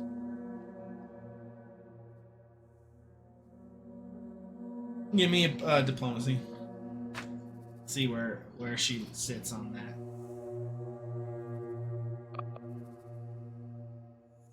Ooh, Nick, do I save this for her or her boss when he shows up? Probably her boss. All right, we'll save that for the boss. The B word. An 18. Doesn't really change her opinion. She's kind of like,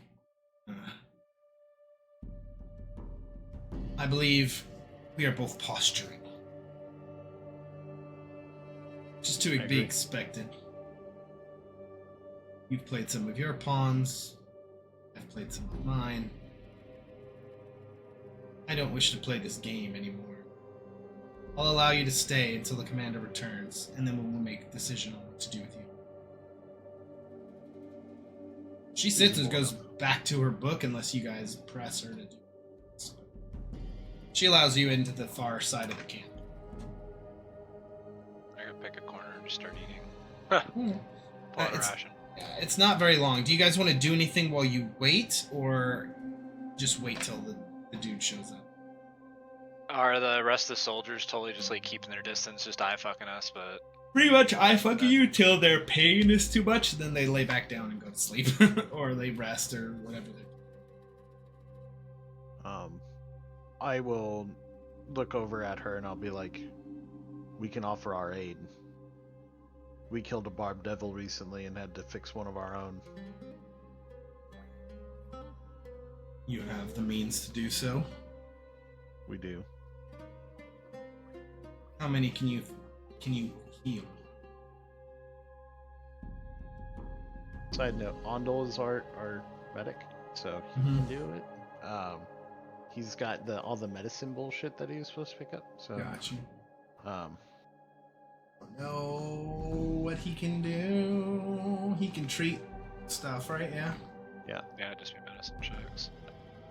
yeah, because he Ondol says, I can work on your injured. Yeah, he took natural medicine is what he took, so he can treat wounds naturally. Yeah, rather than, or like with like salve type healing, which for this type of shit I imagine is kind of the best type of healing. Honestly, yeah, probably. Do we know if fast healing works on them? If it's magical, it won't. That's Okay. that's the point. You can That's apply good. natural cures. You can use your nature instead of medicine to treat wounds. I was gonna say, dude, he is untrained in medicine. He's gonna fucking Really? He was supposed to be trained. Well, No, so he can. no, he so basically use changes nature the instead. changes the skill to something that's better. If you're in the wilderness, you might have an even easier time to do it than normal. So it's like that's a great feat. I changed medicine to nature, for all my checks concerning that stuff, as well as if I am in nature, I get a bonus. So that's a really good feat, actually. I like that. Let's go ahead and see what he can do. And for a devil wound, this would be devil nature, so. All right. Yeah, He's got a just plus rub some one. imp blood in it, I'm pretty sure is part of the natural remedy. 23 plus 1 for the survival, or for the training, for the kit. A 24. I think the DC is 19 on those. I'd have to double check. Let me see. I could just pull it up. Barbazoo. Infernal Wound. It's divine. DC 20 minutes of first aid. DC 21 counteract check or the magic fails to heal the creature. So 21, he rolled a 24. Yeah, he can go ahead and start removing some of that stuff. As soon as he does, he's like, all right, one of you, do we have potions or something we can feed them to heal them quickly? I've got magics. If you got magic, all right, stand by when I tell you cast the spell. So he like gets in there and cuts out some stuff and like applies some stuff and pulls out this diseased tissue and like just throws it into the sticks. He's like, now do it. Like in that moment, you boom heal him, and the wound like grows back and stitches shut. It's a little bit like a nasty scar. The guy's like, I feel renewed. Have the power. How many of those do you want to do? You want to try to do all of them? How many guys are down? There was 4 that were real injured, and there were 7 that were dead. Well, we can't bring back the dead. We could, yeah, fuck How it. dead are they? Are like they in death's door dying? Like I could stabilize them kind of. Several of them are bled out, Okay. but I think high or low. High. No, none of them are on death's door. They're already at death's house. They're having a party. Okay. They're at the pool party. They're not there. We'll try to save them all. Okay, so let's roll 3 more times. Yeah. I would pull out my cauldron and I would ask her, "Can I use your campfire, or I'll make my own?" She nods. Then I will set up my pot and I will make, because I can make a batch of potions really fucking quick. So Fucking witch. double, toil and trouble and shit, all that. that's it. That's funny, 'cause I was Okay. gonna say I was probably gonna, use 1 or 2 more heals and then use the last one for a potion. So how many potions can you make quick? I should. Well, one of them won't be able to be healed. That one's good. And that one's good. So, of the 4 injured, 3 of them are able to be healed with your skills.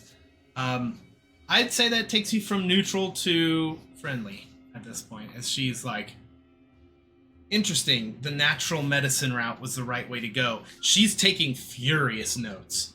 Like, she's like, oh, I think we have a similar herb like this where I'm from. I'll make sure we note that.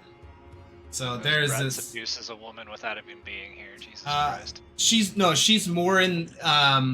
It's less seducing. She's academically interested in it. She's like, oh, this is useful. This can outdo these wounds and things like that. So it's like one of those things. Oh, natural medicine was the way to go. Hard to do in hell. Incredible that we found somebody who had that ability. Because their battlefield medicine's like, oh, it's hurt, cut it off. We'll just heal it with our infernal magics and powers and stuff, or we'll let you die and quickly turn you. Which, as the time goes, you can see that's the ritual she was preparing, was animate dead. 7 castings of it, or a few castings of it to bring these ones home. That being said, it takes about 30 minutes, and you hear the thunderous clapping of hooves as approaching quickly is a rider. Black armor, large black morning star, large black shield, black charger, and on the charger there's 2 additional soldiers riding on the back. This is a huge horse. The 3 of them come in, and quickly the 2 dismount as the horse comes right up to you guys. fearlessly, kind of just like that intimidating, rides up and like tries to bump you and push you out of the way. As you can see the Morning Star still in his hand, and he's like, "Sister, what is this?" "Travelers, my lord." The two that are okay, they have what looks to be like large, it's like a glaive, pretty big spear and stuff like that, as well as long swords at their side. They look ready to strike. And he's like, stand down. Travelers, you say?" The echoing voice from inside this helmet is huge. So he steps down, and then kind of one of the guys with the glaive quickly puts the glaive on his back, attaches it via a little sash, and takes the horse over to the other horse, which he thought was big, is actually the smaller version of those two horses. And he says, "Well, travelers, where do you hail from?"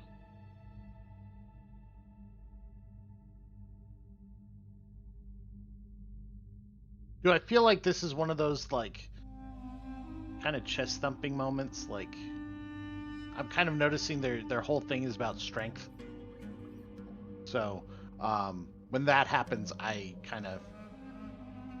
guess my posture kind of changes. It's not like going offensive by any means, but I change my posture a little bit, and I'll look at him and be like, "We've come from Dis."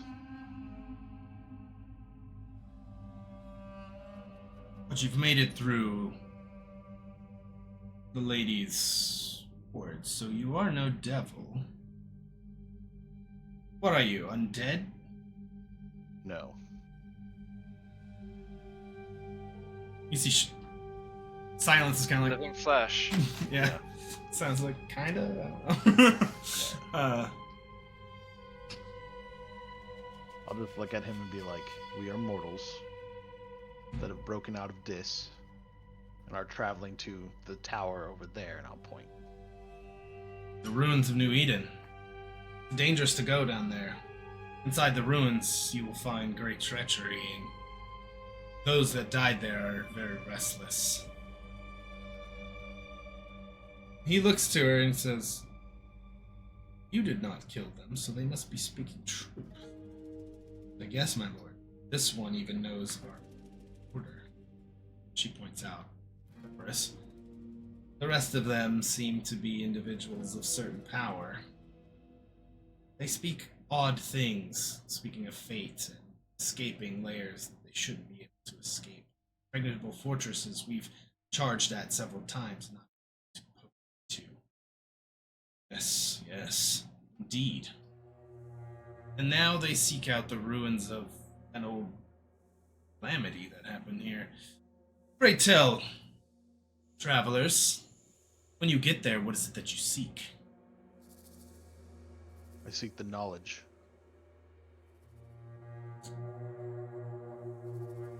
As you can hear sliding off the back of the horses, with the other guy that was riding there, pulls off a corpse of a devil. "This one should suffice, my lady." He brings it over, and she's like, "Good, press it there." He's like, "Unfortunately, I cannot bring you back with us. I'd say your talents and skills would be well used, as well as the intel that got you out of Dis, if it's true." He kind of says, "If you ever find yourselves in Krasnaya," and he looks at the injured ones who are up and about, and he's like, "How are they moving? They recovered very quickly. Is my lord, that one," as she looks at the Ondol, "the great healer, and was able to pull out the malady. And that one there controls some light magic. Healed him. Well, you are all in my debt then. My men as well, or the surviving ones." Says, "I am the bailiff Faulkner. A blackguard of the First Blades of Krasnaya. Says, if you find yourself there, seek me out. You will have audience with me, and I will thank you properly. I do admit that you probably will not make it out of here unless you have some other magical trick to escape an impenetrable fortress. Our time is short. We are performing our tethering ritual that will pull us back. Have you anyone on the other side you wish to contact? My men are safe because your skills. I can have dispatches sent.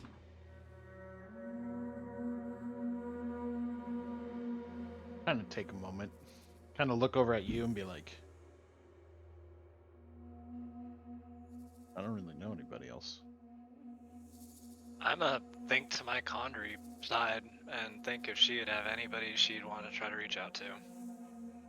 You're gonna try to remember someone that Condry does? Yeah, Give she me might a think wisdom would still be save. alive to contact.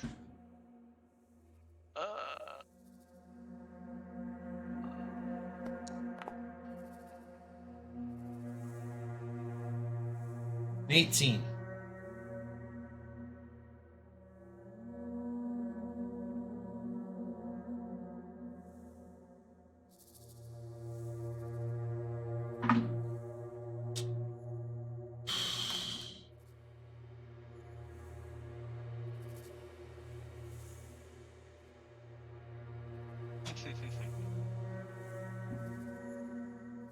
Oh man. Astra, big story drop right there.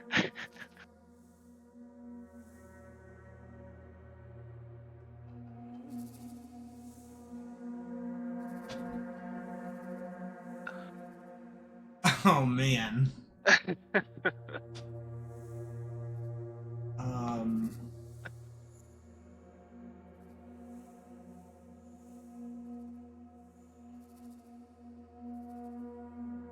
Give me a second because I have to. I might need to look at notes for a second. Oh my gosh. Oh man.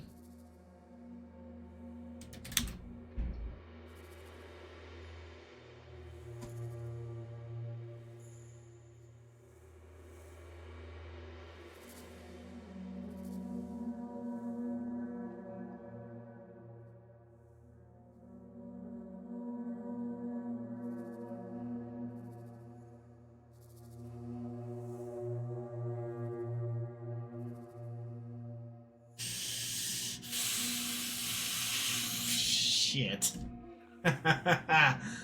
Oh, poo poo badoo.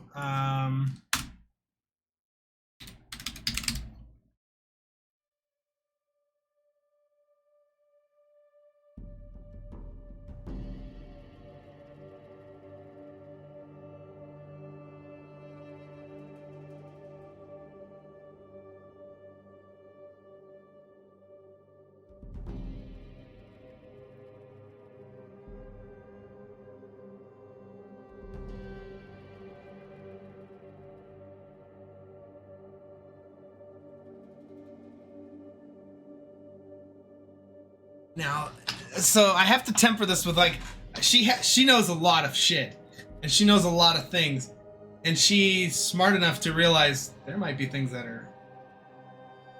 She's like, I don't know the time. I don't know the time frame of how things played out. And we've already our brain has already determined that shit's fucking up.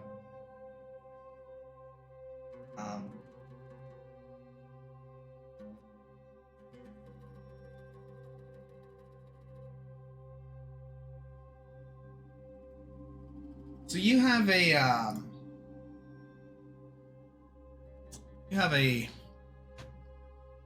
flashback, a memory, kind of like a thing where you can see there's a obvious like gear up montage that's going on where it's like there's a dude with a robot arm that's all nanites. It's like coming together. There's like guns going into pockets, MP5s under his thing. You got another dude, this little short shit with like fucking badass armor. He's like got a big ass shotgun over his shoulder. There's a couple other people just gearing up. There's a fucking dude with a badass spear and like one laser eye. It's ridiculous. Shit looks crazy. And there are two individuals that are just kind of sitting right there. There's a chick that has knives up and down her shit. very tight-fitting clothing, very much kind of like the assassin vibes, right? Just sitting there, and then there's this dude. He's huge. He's fucking enormous. Absolutely, just a Goliath of a man, right? And she's like, "All right, you two need to go help out the others. I don't know how long I'm going to be gone. I don't know where we're going or if we'll ever come back. So if I don't come back, my room, lockbox, under the stairs, passcode Bob. What's in there? Read it. Follow it. And if I ever try to come back and connect with you, aces and eights is the call that I'm going to give you. All you need to do is check for it every once in a while and know that it means something to me and that I need your help and to start looking." She's like, "Trust me, you're going to be around for a while. You're going to be taken care of. So please, aces and eights. At his bar. You know which one." And the two of them look, "Yes, ma'am." "All right, boss, anything you say." And she smiles, or you feel like Condry smiles, and she says, "That fucking bar." As you hear the words, "the Great Northern Rub, Tug, and Slug." Yes. And the phrase "aces and eights." The bar that deprived an entire nation of its Of iron iron. Radria was buying iron from Krasnaya, actually, which is funny to fucking do that. Yes, but the not so much names of someone to contact, but a place to leave a marker. So he'll say any messages, and I'll just tell him aces and eights at his bar. At the Gnerts. Alright. He's like, "I'm not familiar with that place myself, but if it exists, we'll leave the message." Have you ever heard of the Varaths? Minor nobles, Radrians, yes. Are they still alive? I've not made myself head that way in many years. I'm not sure. They aren't a big name. Is of any comfort. Do you know of an individual that's last name was Storge?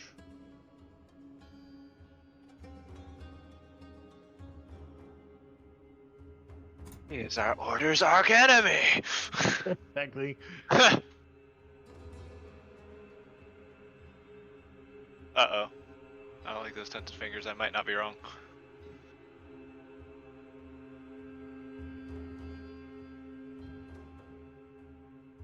Yay, I'm not getting us killed this time.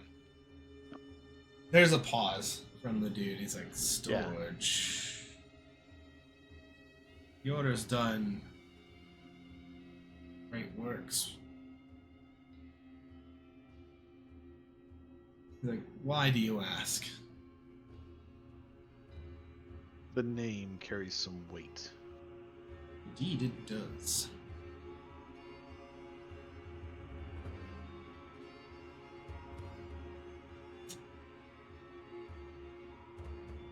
Do you know of the name? Or are you just trying to say things that make it arise out of me or the lady here? All I know is of the name and what little bit of the order. So as you're talking to him and you're talking to him and he points to the lady, you can kind of see her. She's seething. She's absolutely boiling over as you mention that name. Awesome. He's doing the Darth Maul, just Just waiting for that shield to drop. Yep. I'm standing there holding my composure. Yeah, exactly. This time I'll carry you out. It'll be great. It's okay. It's cool. She's gonna cut you in half. And you get sweet robot legs, and you're gonna go on to do some fucking cool ass shit. All right. I'm okay with this. But anyway, it's got robot legs. He says, at one time, a great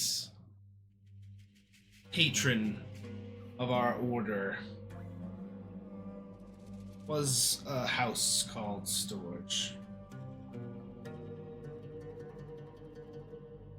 However, there was a falling out.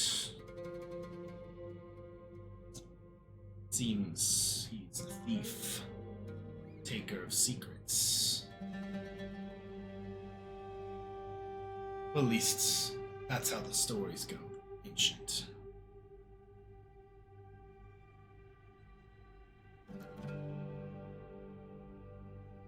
There's almost that kind of shifting of the chainmail under the armor, and he says,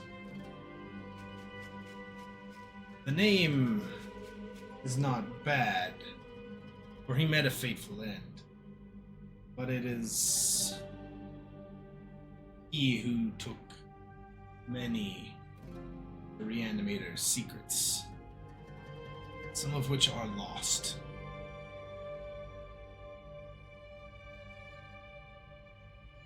Stay of my morning star today.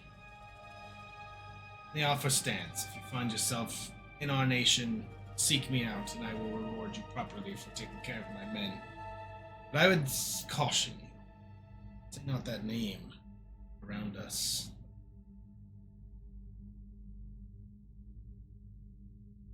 Lest it's you bringing his head, if he still exists. Many stories, places he's from. They're from. I keep saying he, but he's talking about the house in general, not a person.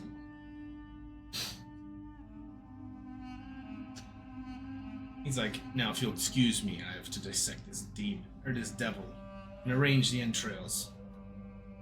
He goes to work, just starts laying this out, and you can see she takes little pieces of black jet and just puts it in the mouths of all these individuals. She starts casting spells, and she's going to be animating these dead as zombie warriors in a moment. So We exit stage left. yeah, they do tell you you're free to go, and to just be caution. There's going down that way. The place is restless with spirits. Wonderful. Thank you. Hang on. Okay. So, unless you guys want to do anything else, the next part's going to be you guys making your way through that. Which, for you, since you stayed with your people, didn't drive them off, and had them escort you, that is where you are going to get soul companions and stuff like that. I want to write up some stuff for that before we do that. Are you guys cool with calling it here for now? It's just a smidge early, but yeah. Yeah. Cool. So that's what we'll do. We'll call it a little bit early, and then next week it'll be a big kind of like a telling of how you get your companions to help fight with you and things like that, and then what you do from there. I will tell you, it's gonna feel a little like Luke going through the forest, seeing all the spooky shit, right? It's gonna be like things are gonna be Right. confronting you, so just take that as you will. But yeah, so Burn I the place guess down. burn his mother. It's already burnt. It's literally burnt to shit. But yeah, so I think that's what we'll call it. Thanks everybody who watched. Everybody who's watching on the VOD, we appreciate it. If you have questions, again, clicky shit down below. Talk nerdy to you all day. And yeah, we'll see you next time. Adios. Later. Be right back.